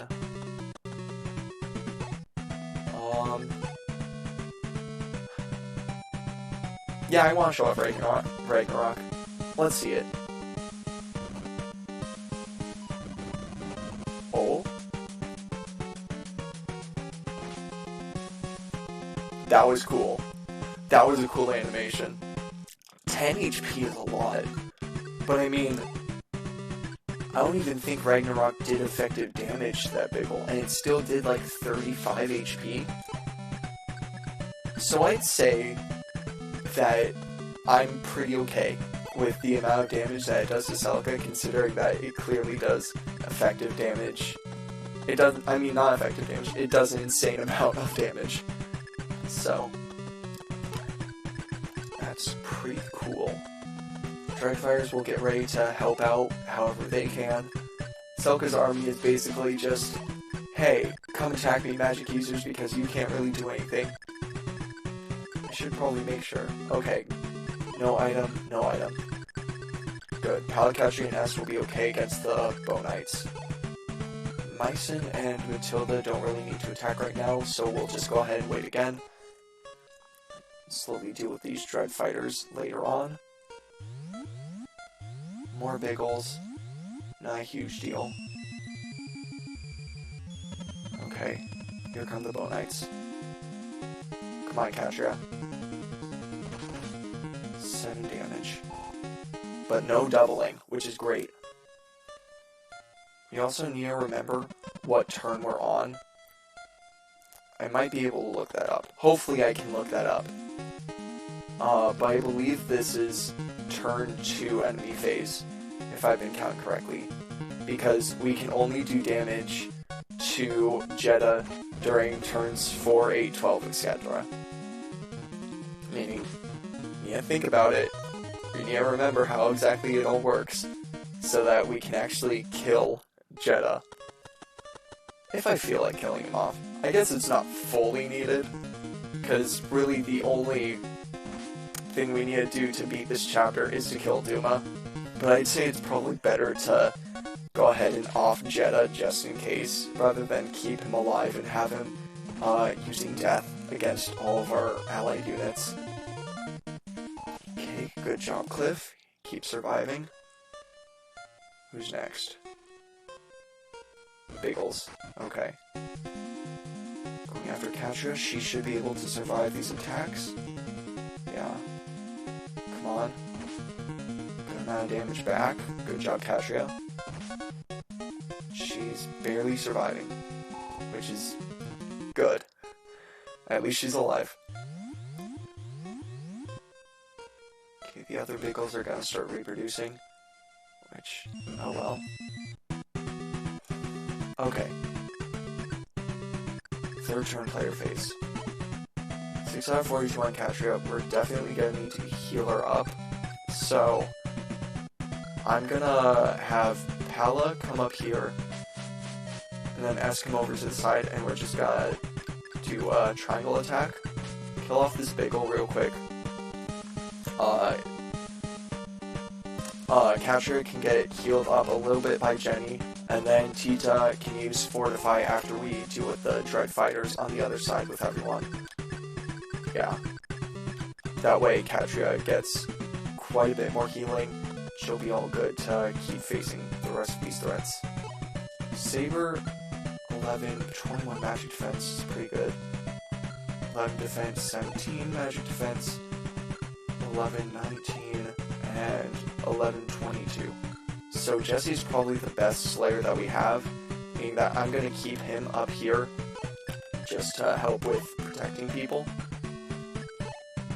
Katria can come back here just in case, because the Bow Knights could try and go after Jenny, and Jenny could die from them, possibly.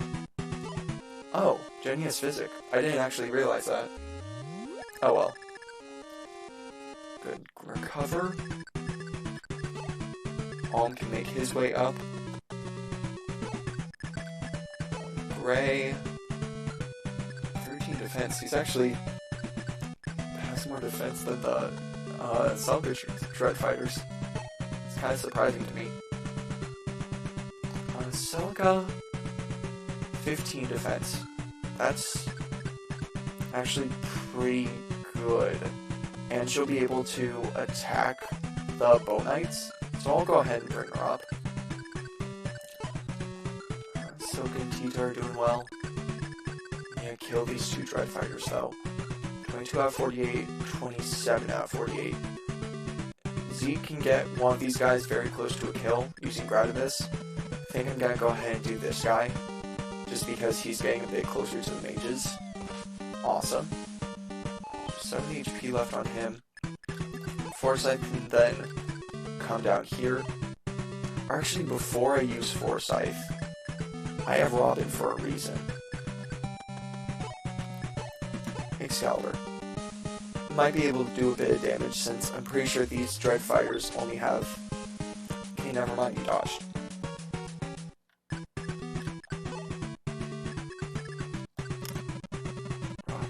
Cliff come down here, try and get a hit in. That way Forsyth can get the kill. Oh! Awesome! Nice crit, good job, Cliff. Then Forsyth, Mycen, and Matilda can surround this Dread Fighter, start to take him out. That way he can't reach the rest of the... Okay, never mind. Good for you, Forsyth. Awesome crit.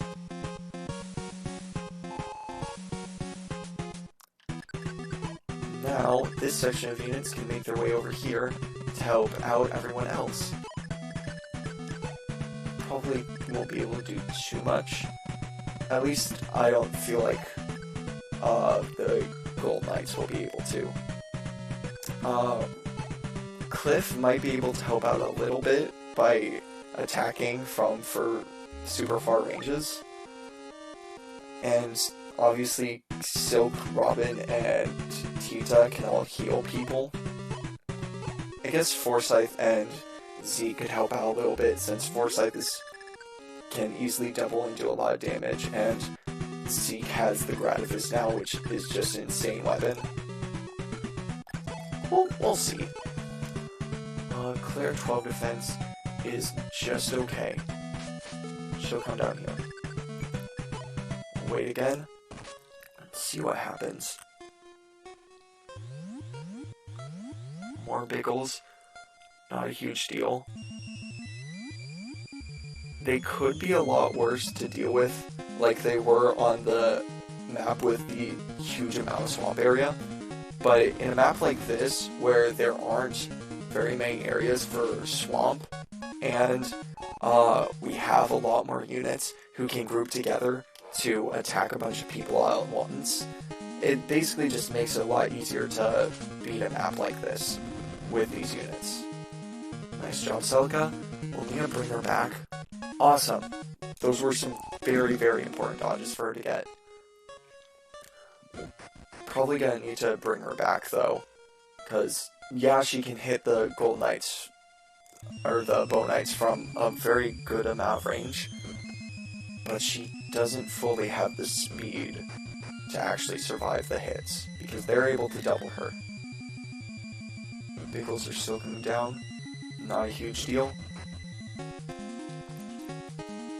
Going after Jesse. 7 damage is quite a bit. Hopefully he's able to double them, though. Nice. Oh, no. Okay, Biggles are faster than Dread Fighters. Or at least Jesse. Which I'm gonna guess probably applies to all of the Dread Fighters, then. Okay, we're on turn 4, so this is the first turn where Jedha can actually take damage from other people. But I can't really reach him. I mean, I guess technically I could, but I feel like the best way to kill him is getting a triangle attack, and it doesn't look like that's gonna happen unless I'm able to kill off these 2 Bow Knights. Or at least one of them to help clear a path for Katria to get up there. So, we'll go ahead and start with Alm. He should be able to do quite a bit of damage using Falchion. Nice. 19 damage is great. That's okay. Come on. Awesome. 4 HP left. Very easy to take him out from there. Yeah. Gray can come up. He should be able to get the kill on this Bow Knight. Oh no, he can't. Unless he gets a crit, which probably won't happen. That was a dumb idea. Whoops. Okay. So, 2 HP left. Celica technically could kill from this range. Or... hear me out. Second plan. Soap warps Cliff over, because why not? Cliff can come over here. He'll actually be very, very helpful with dealing with a lot of these enemies, because he has plenty of range to attack Bow Knights. He is able to do effective damage against the Biggles. I'd say this is actually a pretty good idea to bring him up here. Nice job, Cliff. Getting that kill. Now, Jedha is open to be attacked. 16 speed, 15 defense. So, Est, 28 power, 13 damage for every hit, 15 speed, meaning that she won't be able to double, 39 damage altogether using a triangle attack. It won't be a direct kill. Pala, 5 magic defense, 10 speed, meaning that Jedha is able to double her, so she should not attack Jedha if we decide to go after him. Katria, 9 magic defense, has a bit of a better chance of surviving, but also gets doubled by Jedha. And, yeah, she's not actually able to reach. So, we just won't go after him just yet. 1, 2, 3, 4. Alm is in range of Jedha, though, which could be a problem. Alm won't be able to be doubled by Jedha, but Jedha still does quite a bit of damage to him.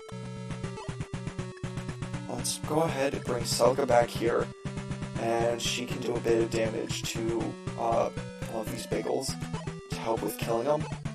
I'll just focus on killing the Biggles and the Bow Knight for now. Come on, Celica. Shoot. Okay. Then, Katria has enough HP that she can survive some more hits.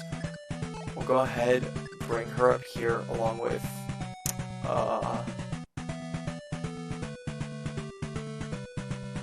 yeah, we'll bring her up here along with Pala and Est, and they can use a triangle attack to get the kill on this Bow Knight.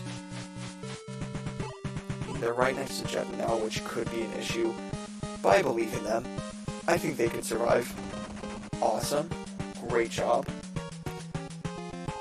Plus, I mean, I'm guessing that Jedha might just go after Alm, if he can go after anyone. 27 out of 38. Claire should be able to get this kill. Come on, Claire. You've got this.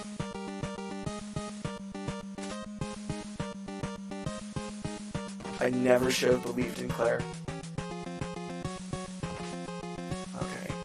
12 damage taken. It's not that good. 22 out of 36 on Jesse. 17 speed. Comparing that to the other Dread Fighters. 18. 20 speed on Kamui. Also 20 speed. So Kamui won't get doubled, but he won't be able to double either. Yeah, I'll go ahead and have Kamui come up. Might be able to do a little bit more to these bagels, you know? Come on. Awesome, he got the crit. Great job, Kamui. And 7 damage back, but he won't get doubled. Oh, and now he can double. Awesome. Jenny could heal one of these guys, but who? Claire. Well, actually no, because we have Tita. Okay, yeah, never mind. Tita can heal people instead. We don't need Jenny to heal. Awesome.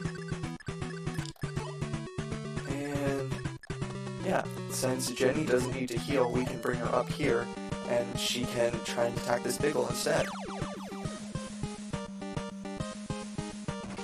Awesome. Great job, Jenny. And a level up. That's pretty nice. Okay. The rest of you keep making your way over, because you are no longer needed in that section of the map. Don't need to use your cover. Or actually, we do. What am I talking about? Soap needs her covered. We'll get her that for a cover eventually. Okay, nice. And Matilda, also make your way over. We're all good. Okay. 2 Dread Fighters are okay. Let's see what happens. The one thing that I feel for sure will happen is that Jetta's gonna attack someone. Oh, and also the Biggle that's next to him is probably gonna attack as well. Unless he decides to summon, which would be a very dumb idea on his part, because... Oh shoot, Catria? Come on. 5 damage. Good. Okay, that's okay. Who's next? More Biggles.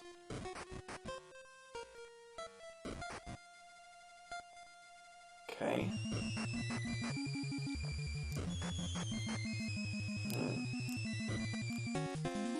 Going down, fighting Kamui. Kamui will be okay. It's able to double them now, which is amazing. Come on, get these hits. Nice. Get a second hit. Come on, Kamui. Nice. Okay. So Kamui's definitely gotta help out with killing Biggles now. Other Biggles are still moving. I guess Jetta might not attack. Huh. So I believe this is turn 5. I gotta check and see if... Music animation, text speed... Roster... Okay, I guess there's... I don't know how exactly you check turn count. So, as far as I know though, it is currently turn 5. Meaning that if we want to go ahead and attack Jetta, we have to wait for 3 turns. Which isn't too long. Alm will come up here. He can keep helping to attack and kill these Biggles, because he can one-round them. Good job, Alm.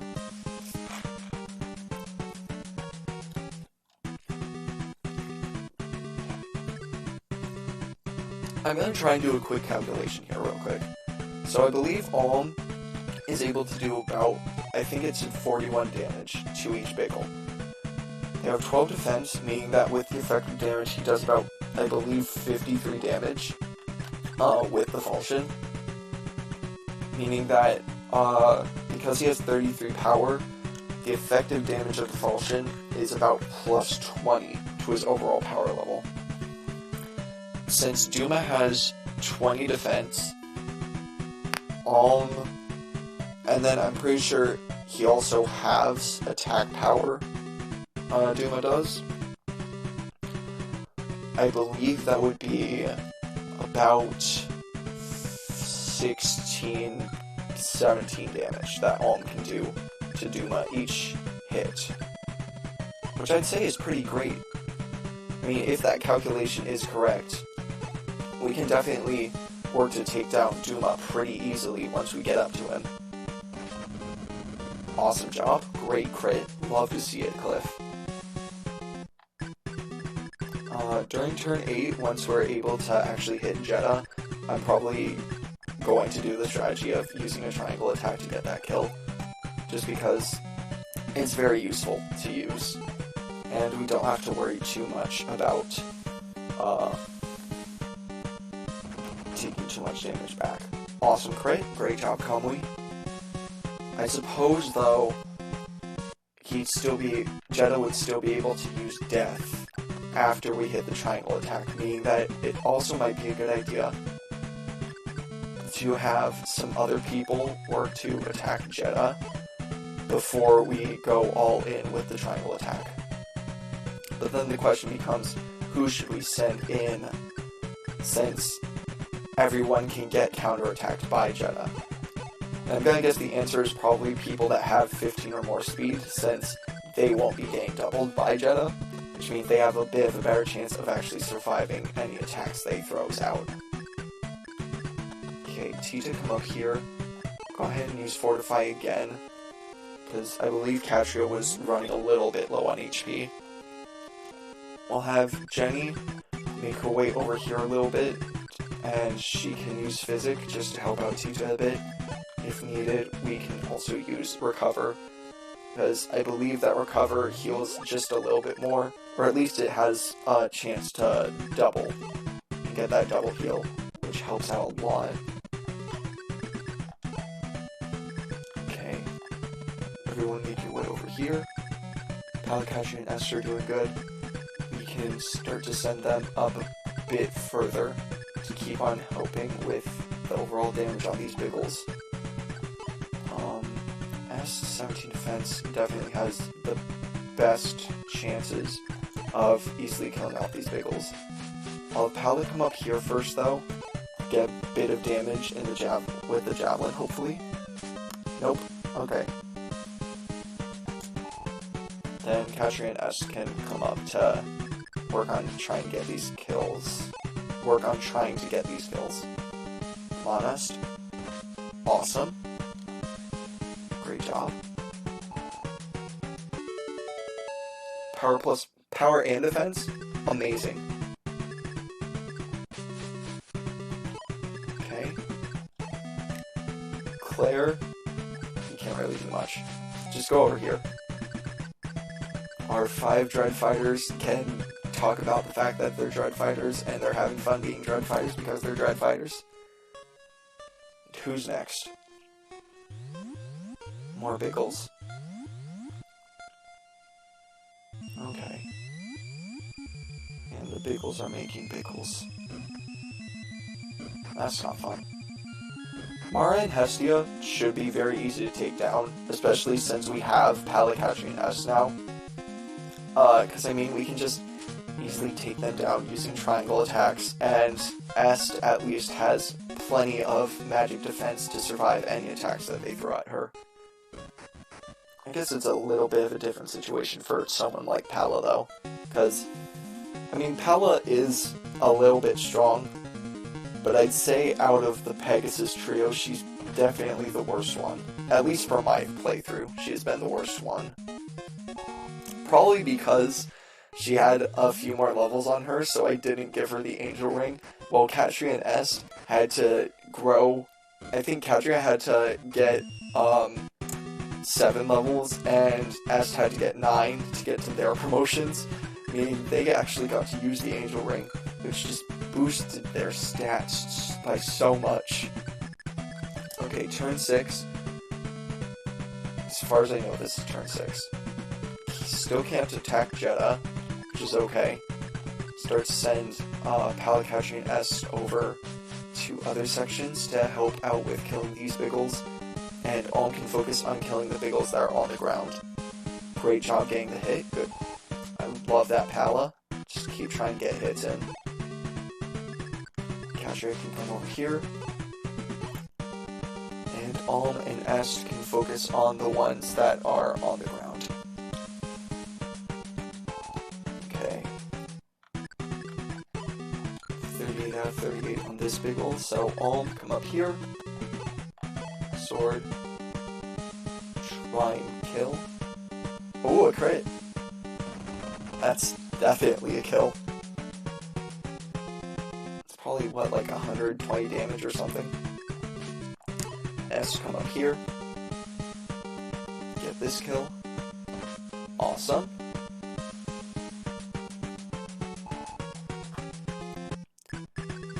Then, for all of these guys, Cliff's gotta make his way over, because he can definitely help out with killing Biggles, since the Holy Bow is an amazing weapon.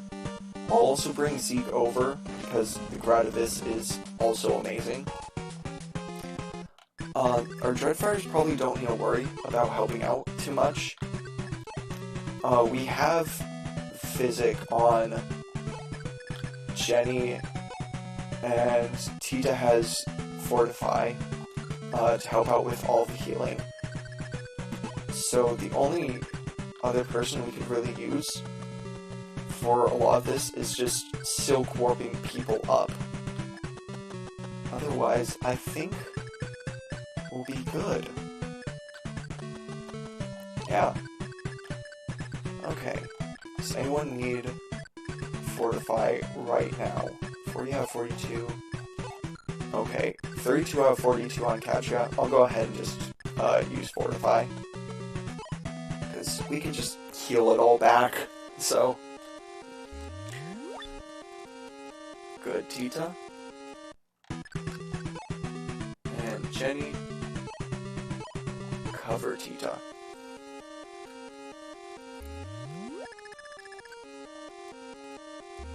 Awesome. Get the double cover.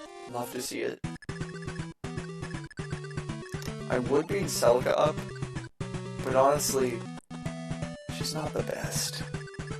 At least, compared to Alm, and then Cliff with the Holy Bow, and then the Pegasus trio who can use triangle attacks, and Zeke who has the Gradivis. I'd say she's not as good as them. Okay, S, you're about to be hit by quite a few Biggles. You won't take that much damage, but I want you to get these counterattacks so you can get these kills. So, please. Okay. Who's next? More Biggles. Keep getting through here. Once it hits turn 8, we'll focus on trying to kill Jeddah. It shouldn't take too long, hopefully. And then we can go ahead and make our way up to Duma. The two witches and wizards really shouldn't be that hard to take down.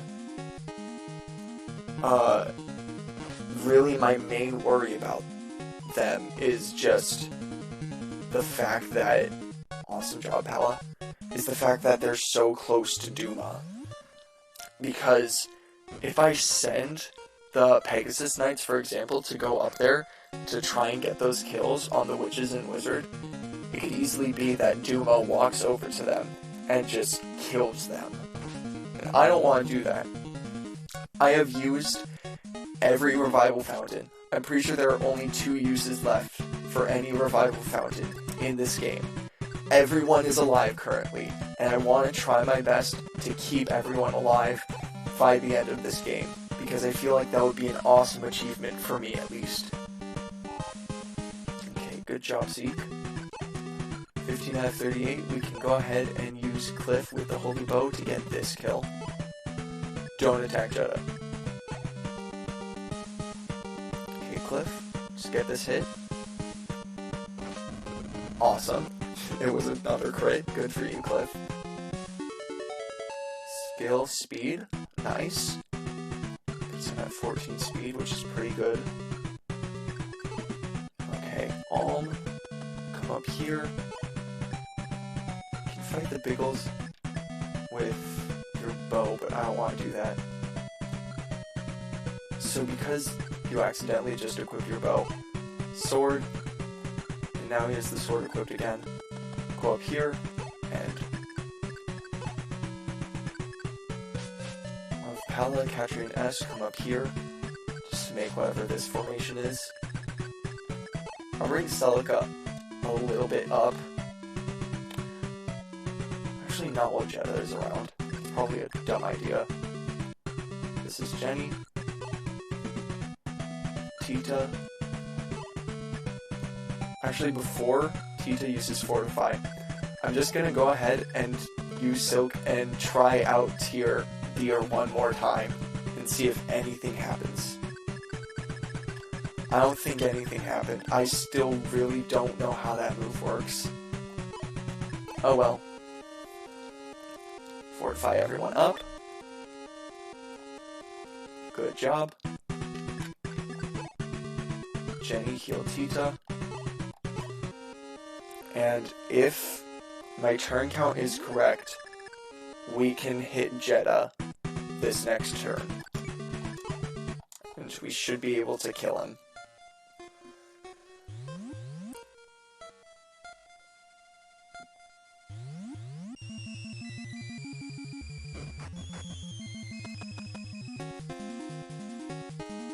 Okay, good enough. Medusa?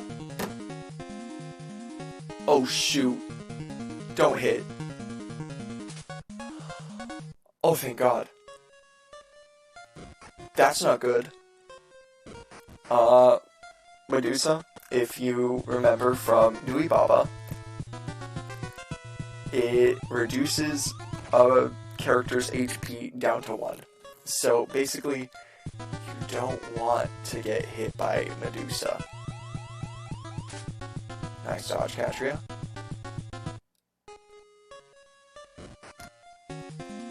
So considering that dude has Medusa, I'm probably gonna need to I'm gonna need to kill him with someone very quickly. Probably Zeke. Because Alm in the Pegasus trio needs to try and focus on killing Jetta. Okay, Esther will be fine. So, it would just be a really bad idea to try and send Alm back in with these mages, considering he's not able to counterattack unless he's using the bow, which I don't want him to use, because it's not really his best weapon. Okay, Jetta should be able to attack him now. Or we could just avoid him.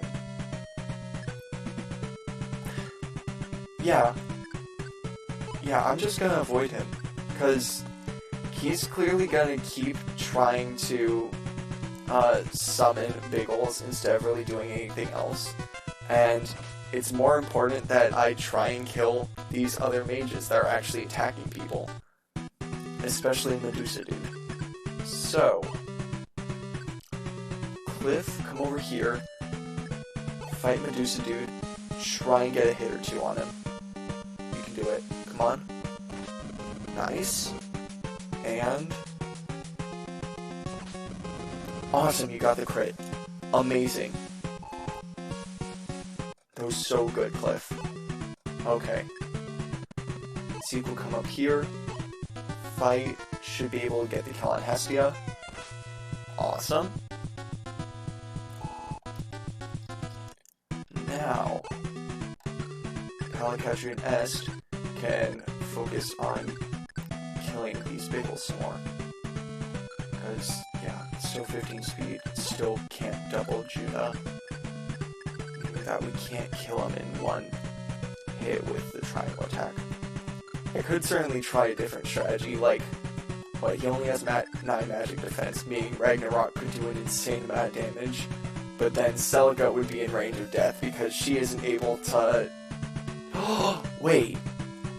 He has 15 speed, but that's not counting the fact that his weapon weighs him down. So, never mind. You know what, Pallet Catcher Nest? You're gonna attack Judah, and we're gonna see what happens. Plenty of damage, quite a bit of attack from Judah. Okay, never mind, the crit just kills him. Rest in peace, Judah.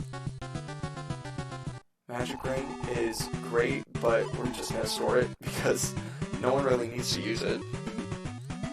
That gets rid of a lot of the bagels, which is amazing. Does it get rid of all of them?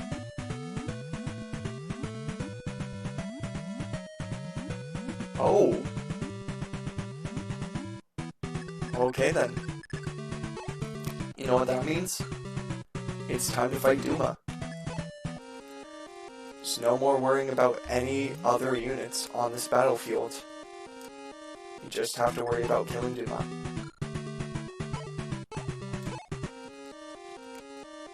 Which basically means Alm is going to start killing Duma. There is one other way that we can do damage to Duma, and that's by using Nosferatu. You know, very inaccurate Nosferatu. Yeah, I'm not doing that. I'm just going to go ahead and use Falchion. Okay. Come on, Alm. 15 damage. Let's get these hits, okay? Awesome. Getting a crit. 13 damage. Oh, never mind. That's just the animation for this battle, I guess. So, 26 damage a turn is pretty great. Z can come back here. We don't need anyone else anymore. We just need Alm. Duma, 5 movement. 1, 2, 3, 4, 5. He's able to reach down there. So, we're going to bring Pallet Catcher and Est down so that they won't get hit by Duma while this battle is going on. Then, 30 out of 47 is doing pretty good. We can certainly try and use someone like Cliff to see if he can actually do any damage, but I'm gonna go ahead and say that he can't, so I'm not gonna try it just in case.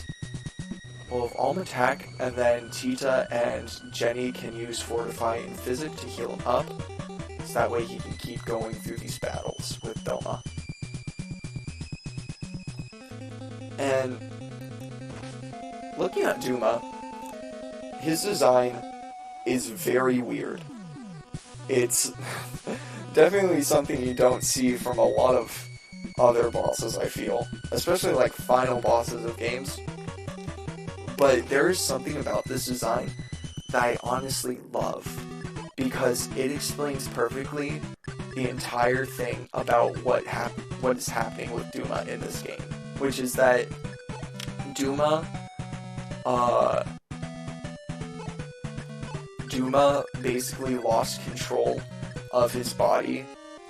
His body started to degrade with his mind over all of his thousands of years of living, and so he's just become this pile of just mush, basically, because he can barely survive anymore, and he needs to be killed, but dragons basically live for eternity, so he can't die just yet. I think that's a really cool design to give him. It's gross, it's weird, it's very ugly, but I'd say it works super well. Oh, that attack targets resistance. That's not good. Awesome, love the dodge Alm. Let's see. Get these hits. Nice. Second hit. Come on. Awesome. Just keep going. 43 out of 47, pretty good.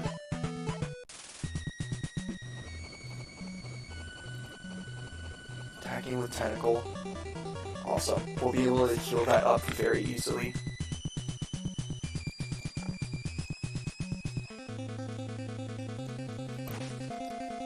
Nice.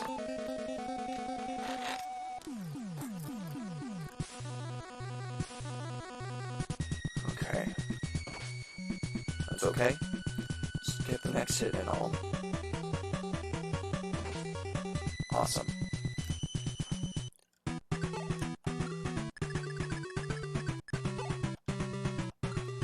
Okay.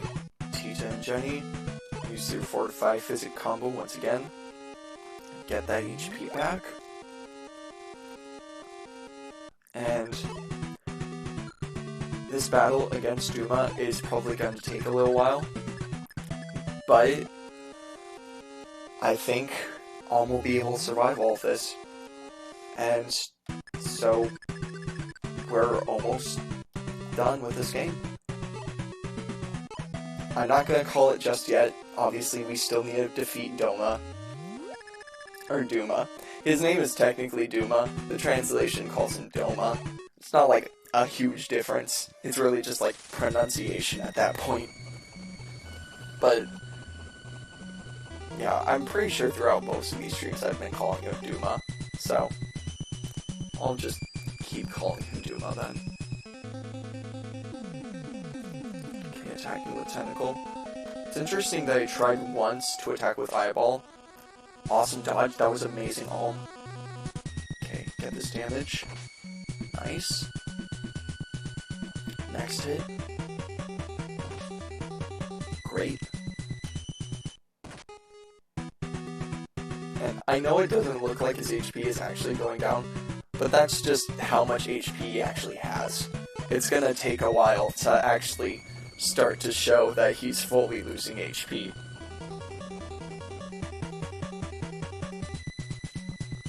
Because I'm pretty sure what's being shown right now is like his last 50 or so health points. Okay, there we go. We're getting there. Awesome. Love to see these dodges on. Good job. 36 HP left. Let's do this.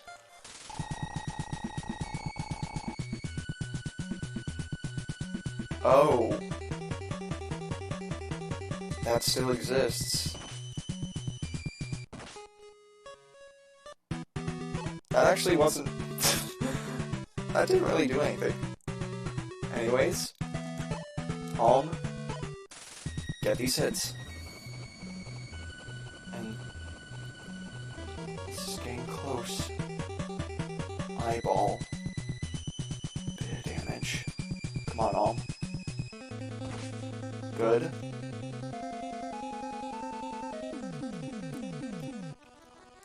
You can survive this. 16 damage, okay.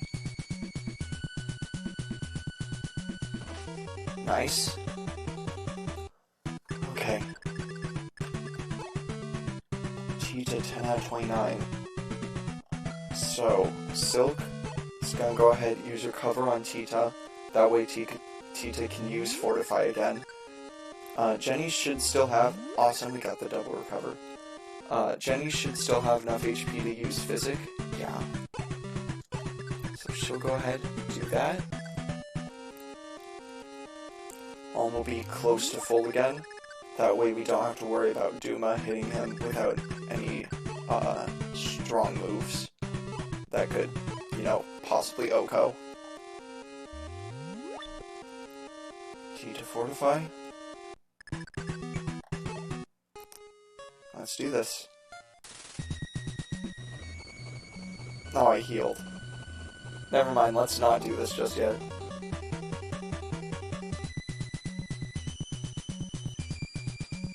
Okay.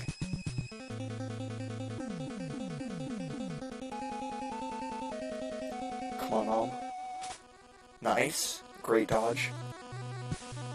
Get these hits. Good. Next one. Awesome.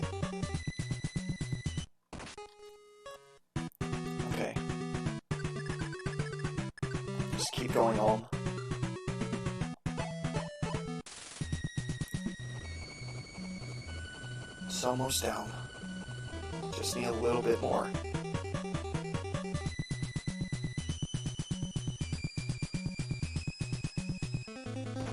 Good.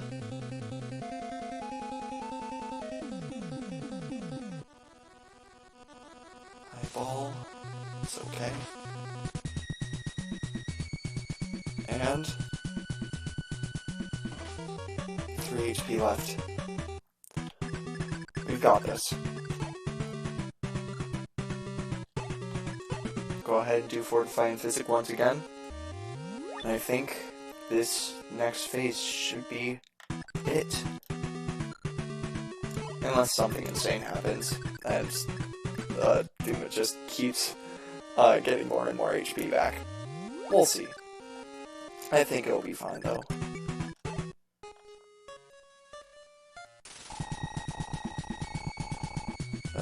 Another Mega Quake.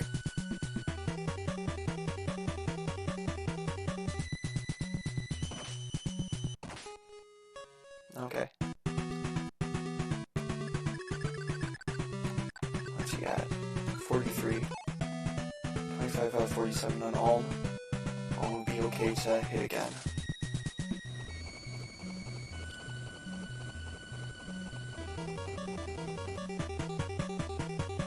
Well, that was a lot of shaking. That's a little dramatic, don't you think, Duma? Okay. Come on, Alm. That's okay. Get this hit.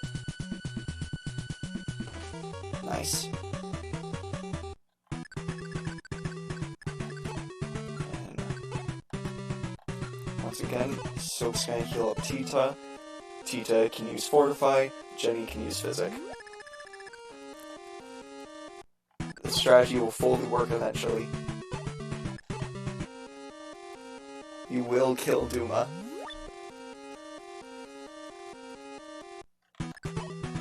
Okay. Jenny, Physic.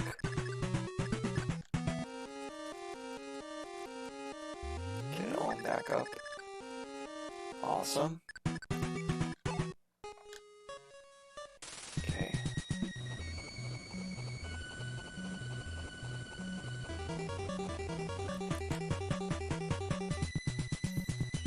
Tentacle is definitely the easiest attack to get through. I mean, it still does 15 damage, but I'm pretty sure that's the least amount of damage of the 3 attacks that Doma can do to Alm. Awesome. Bluff the dodge Alm.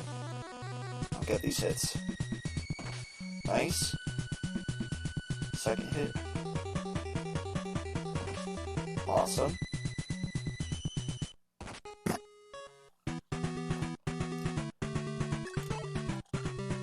Seven Tita are doing okay. Once again. Keep on fighting.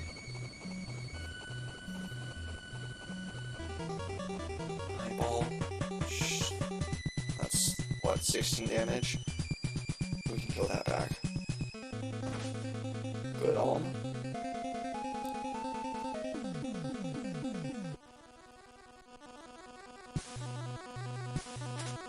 Nice dodge.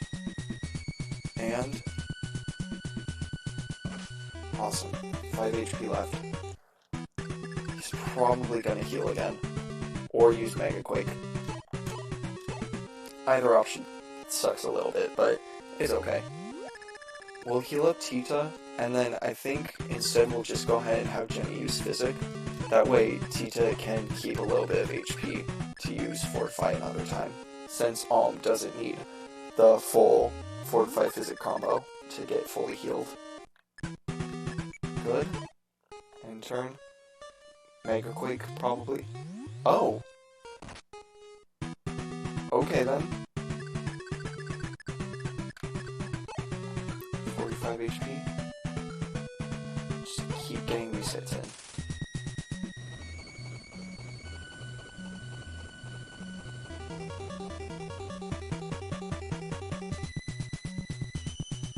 Come on, Alm. Nice.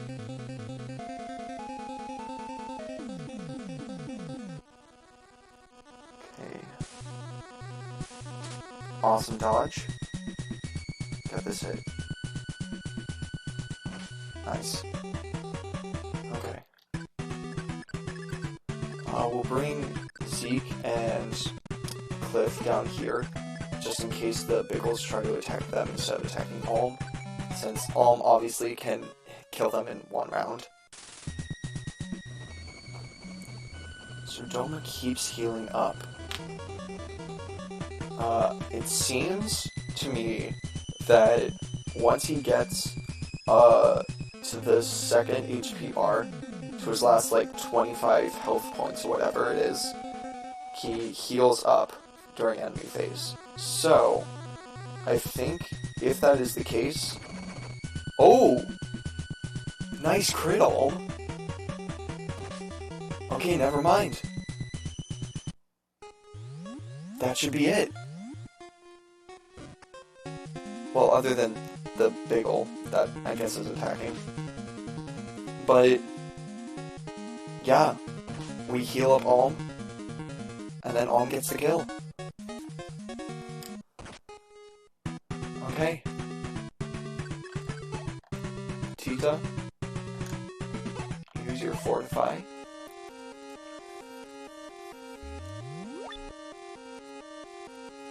Good. And then Jenny, Physic.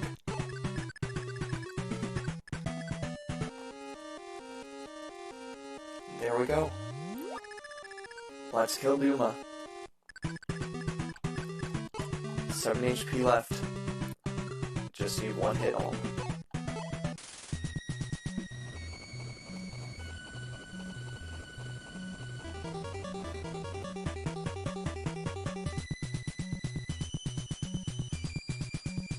And there we go. Alm kills Duma. We've beat Fire Emblem Gaiden. That's enough. Hero Alm, inherit our will and rule this land fairly. Carry both Doma's power and Milla's love. You must never repeat these events. Never again disturb our slumber. Rest in peace, Duma. Thus, the war ended. Many have died, but now Valencia sees peace. Why did this war occur? No one knows. There is but one thing said. If mankind again grows too arrogant, the flames of war shall rekindle. All will be lost. A most dire end. That, perhaps, will remain in our hearts. I think I know why this war started, personally.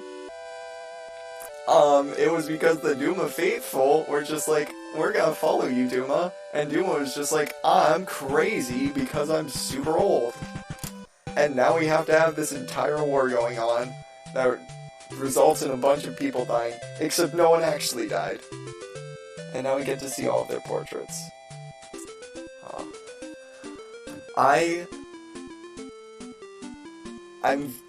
First, I have to say, thank you to the Revival Fountains for existing, because without them, everyone would be dead. But they got to be around. They definitely helped out a whole bunch. Judah, Nui Baba, Dozer, Geese, Dolk. Look at all of those bad guys that we killed. Honestly though, can you imagine just being the Regalian Empire and thinking, oh, we're the strong kingdom. Our entire thing is about making everyone super strong. We're gonna invade this kingdom whose entire thing is about how lazy they are. And they lose. That's so funny to me, because every single thing leading up to this war, I feel like the entire time Rigel was just like, oh, we've got this. Not realizing that this was Rudolph's entire plan, to start this war so that his entire empire would lose. Like, that's kind of funny. Overall, I'd say the story of this game was a lot better than Fire Emblem 1's story. Fire Emblem 1 definitely had the problem for me that a lot of the story felt like it was in the guide, which was an issue. And I feel like Fire Emblem 2 really rectified that. Oh. I forgot, we have the character endings. As time flowed on,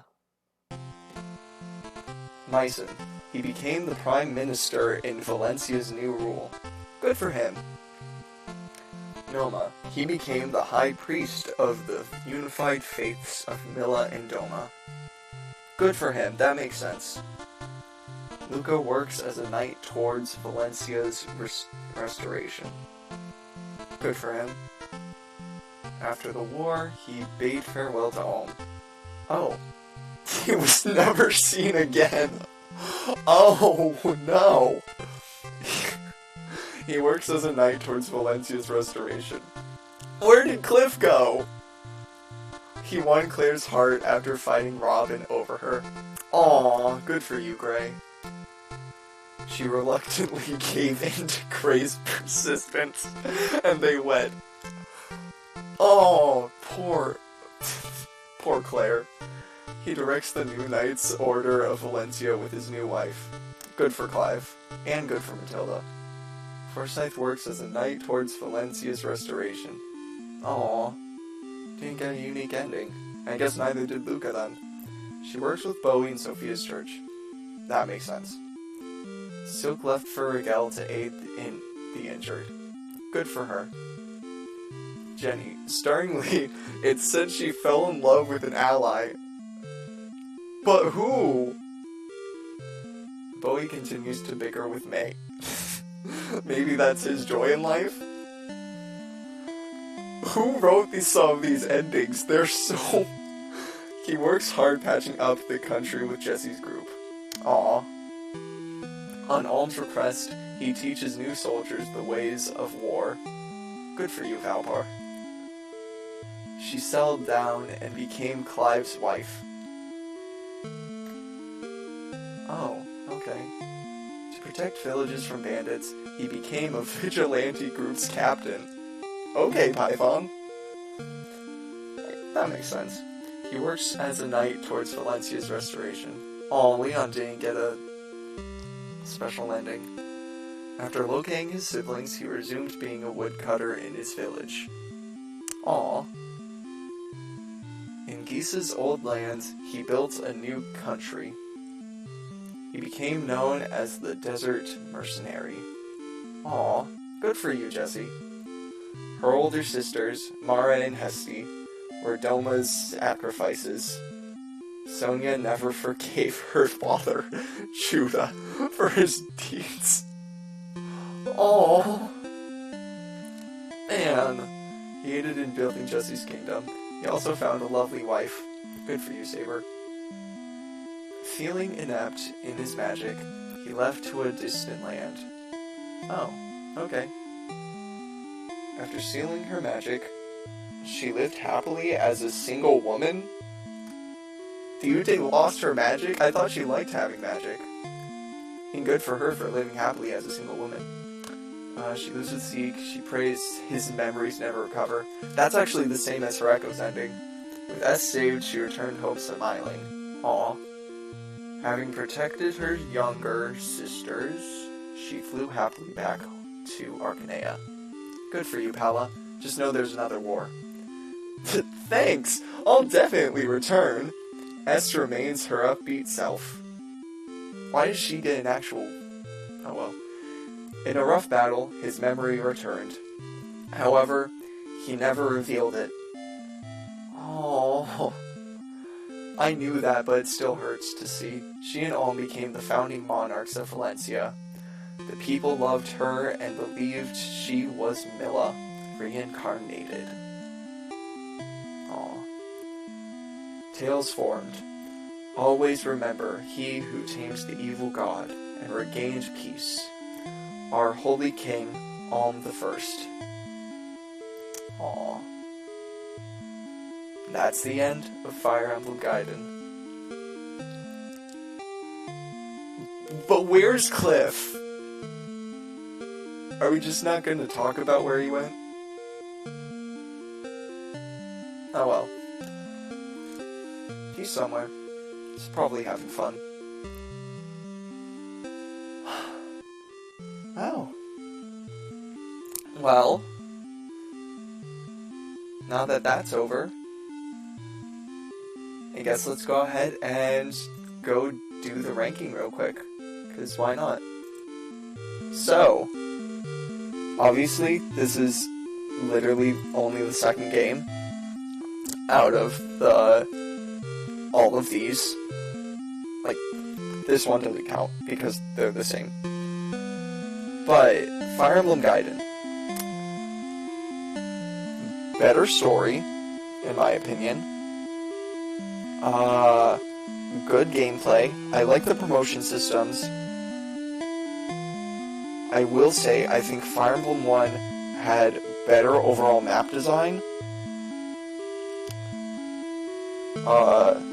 Yeah. It had, I think Fire Emblem 1 had better overall map design. It had,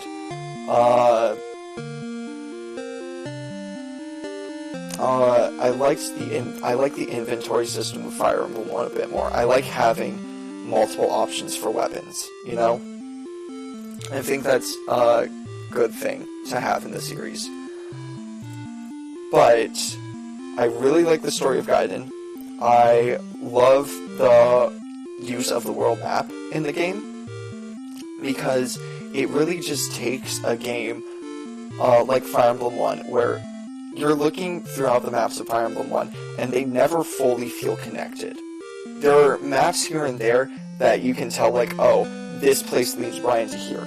But when you actually take a look at the continent of Arcanea itself, Marth's journey takes him all over the place to different locations, and it never feels fully right, in my opinion. So I think Fire Emblem Gaiden, having the world map, showing how exactly both Zofia and Rigel worked on a whole bunch of levels. It worked for the world building to show off both continents, uses the villages to give a lot more of the story, showing how people's lives work throughout these places.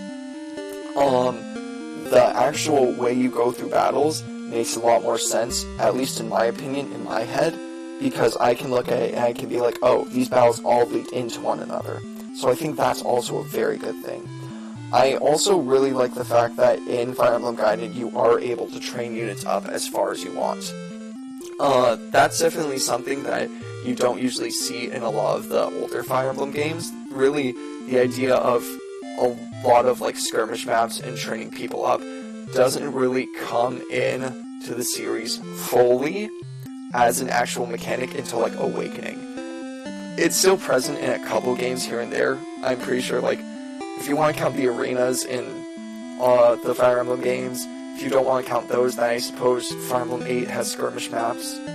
And I just really think it's a good system to help out newer players, both new and old players, because it gives them a chance to decide, do I want to train up these units, or do I just want to go right into the battles? And I always will praise player freedom. I think it is a great system to have in place, and I think it's a great idea. Now for the negatives about Gaiden. I won't go into art direction, especially when comparing it to Fire Emblem 1, but personally I still don't like the art direction of either game, and I'm really happy with what they do later in the series. Let's face it, the art isn't the best. I do love the sprite work, though. The sprite work is amazing. I cannot deny, though, the map design of Fire Emblem Gaiden sucks. The evotion rates of Gaiden suck. The fact that they don't really explain that many systems sucks. And there are a lot of moments while I'm playing Gaiden where I just think, I really am not having that fun of a time. It's not always there. There are certainly really, really good moments here and there. I love the idea of dungeon exploration, dungeon crawling, especially with the Duma Temple section that we just went through, the section with in Fear Mountain, the Lost Woods section. I love those sections. They're so much fun to explore. It still looks very basic overall, though, and they definitely had limits in what they could do. And so I think those things were very good. I went back to positives. I was supposed to be talking about negatives. The emotion rates suck. And they just bring in moments that make me think, I am not having a good time with this game. But for a game that does a lot of other things very well, in my opinion, I would honestly say that it does go above Fire Emblem 1. For me, at least. But I could not see it going anywhere higher than C tier. There are a lot of positives with this game, and as I mentioned with Fire Emblem 1, I still really like Fire Emblem 1. I think it's still a fun game to go through. But, do you really need to play Fire Emblem 1 or 2? No. I mean, Fire Emblem 1 has 2 remakes, and Fire Emblem 2 has Echoes, which I absolutely love, and a lot of my comparisons with something like Fire Emblem Gaiden come with something like Fire Emblem Echoes. And I think Echoes fixes a lot of the problems that were found in Fire Emblem Gaiden, and some of the problems that are still around in Echoes, I am overall okay with, just because they start to implement a couple other systems just to help out with the player. The battle forecast existing, supports helping to boost accuracy rates, the overall art of that game, the soundtrack.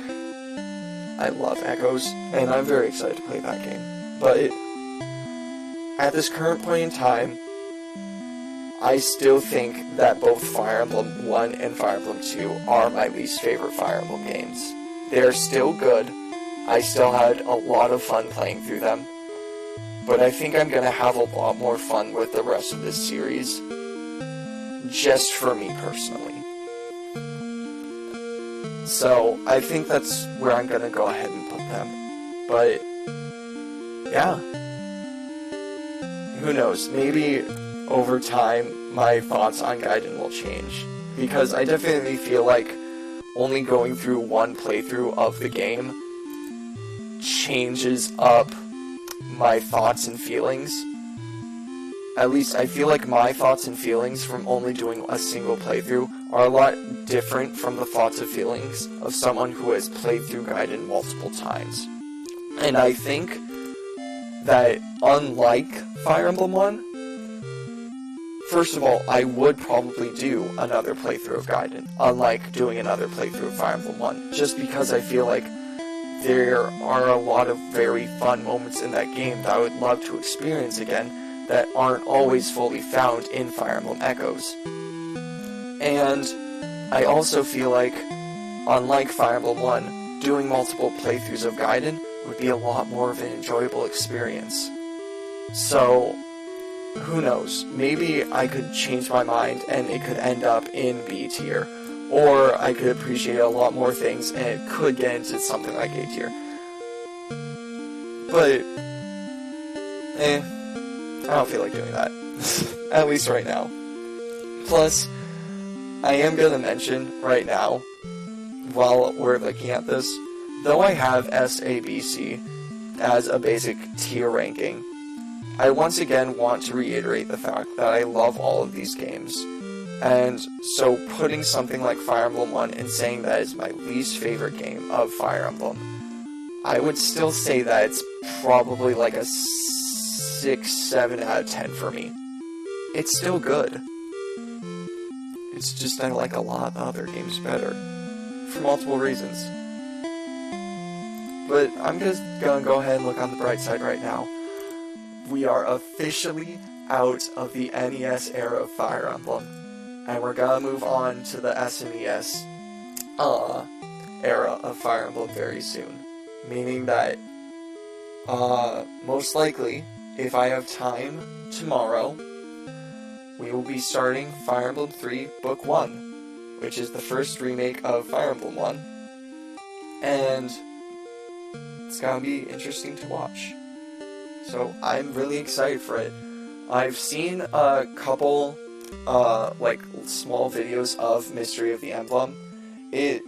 I really like the art style of that game, from what I've seen.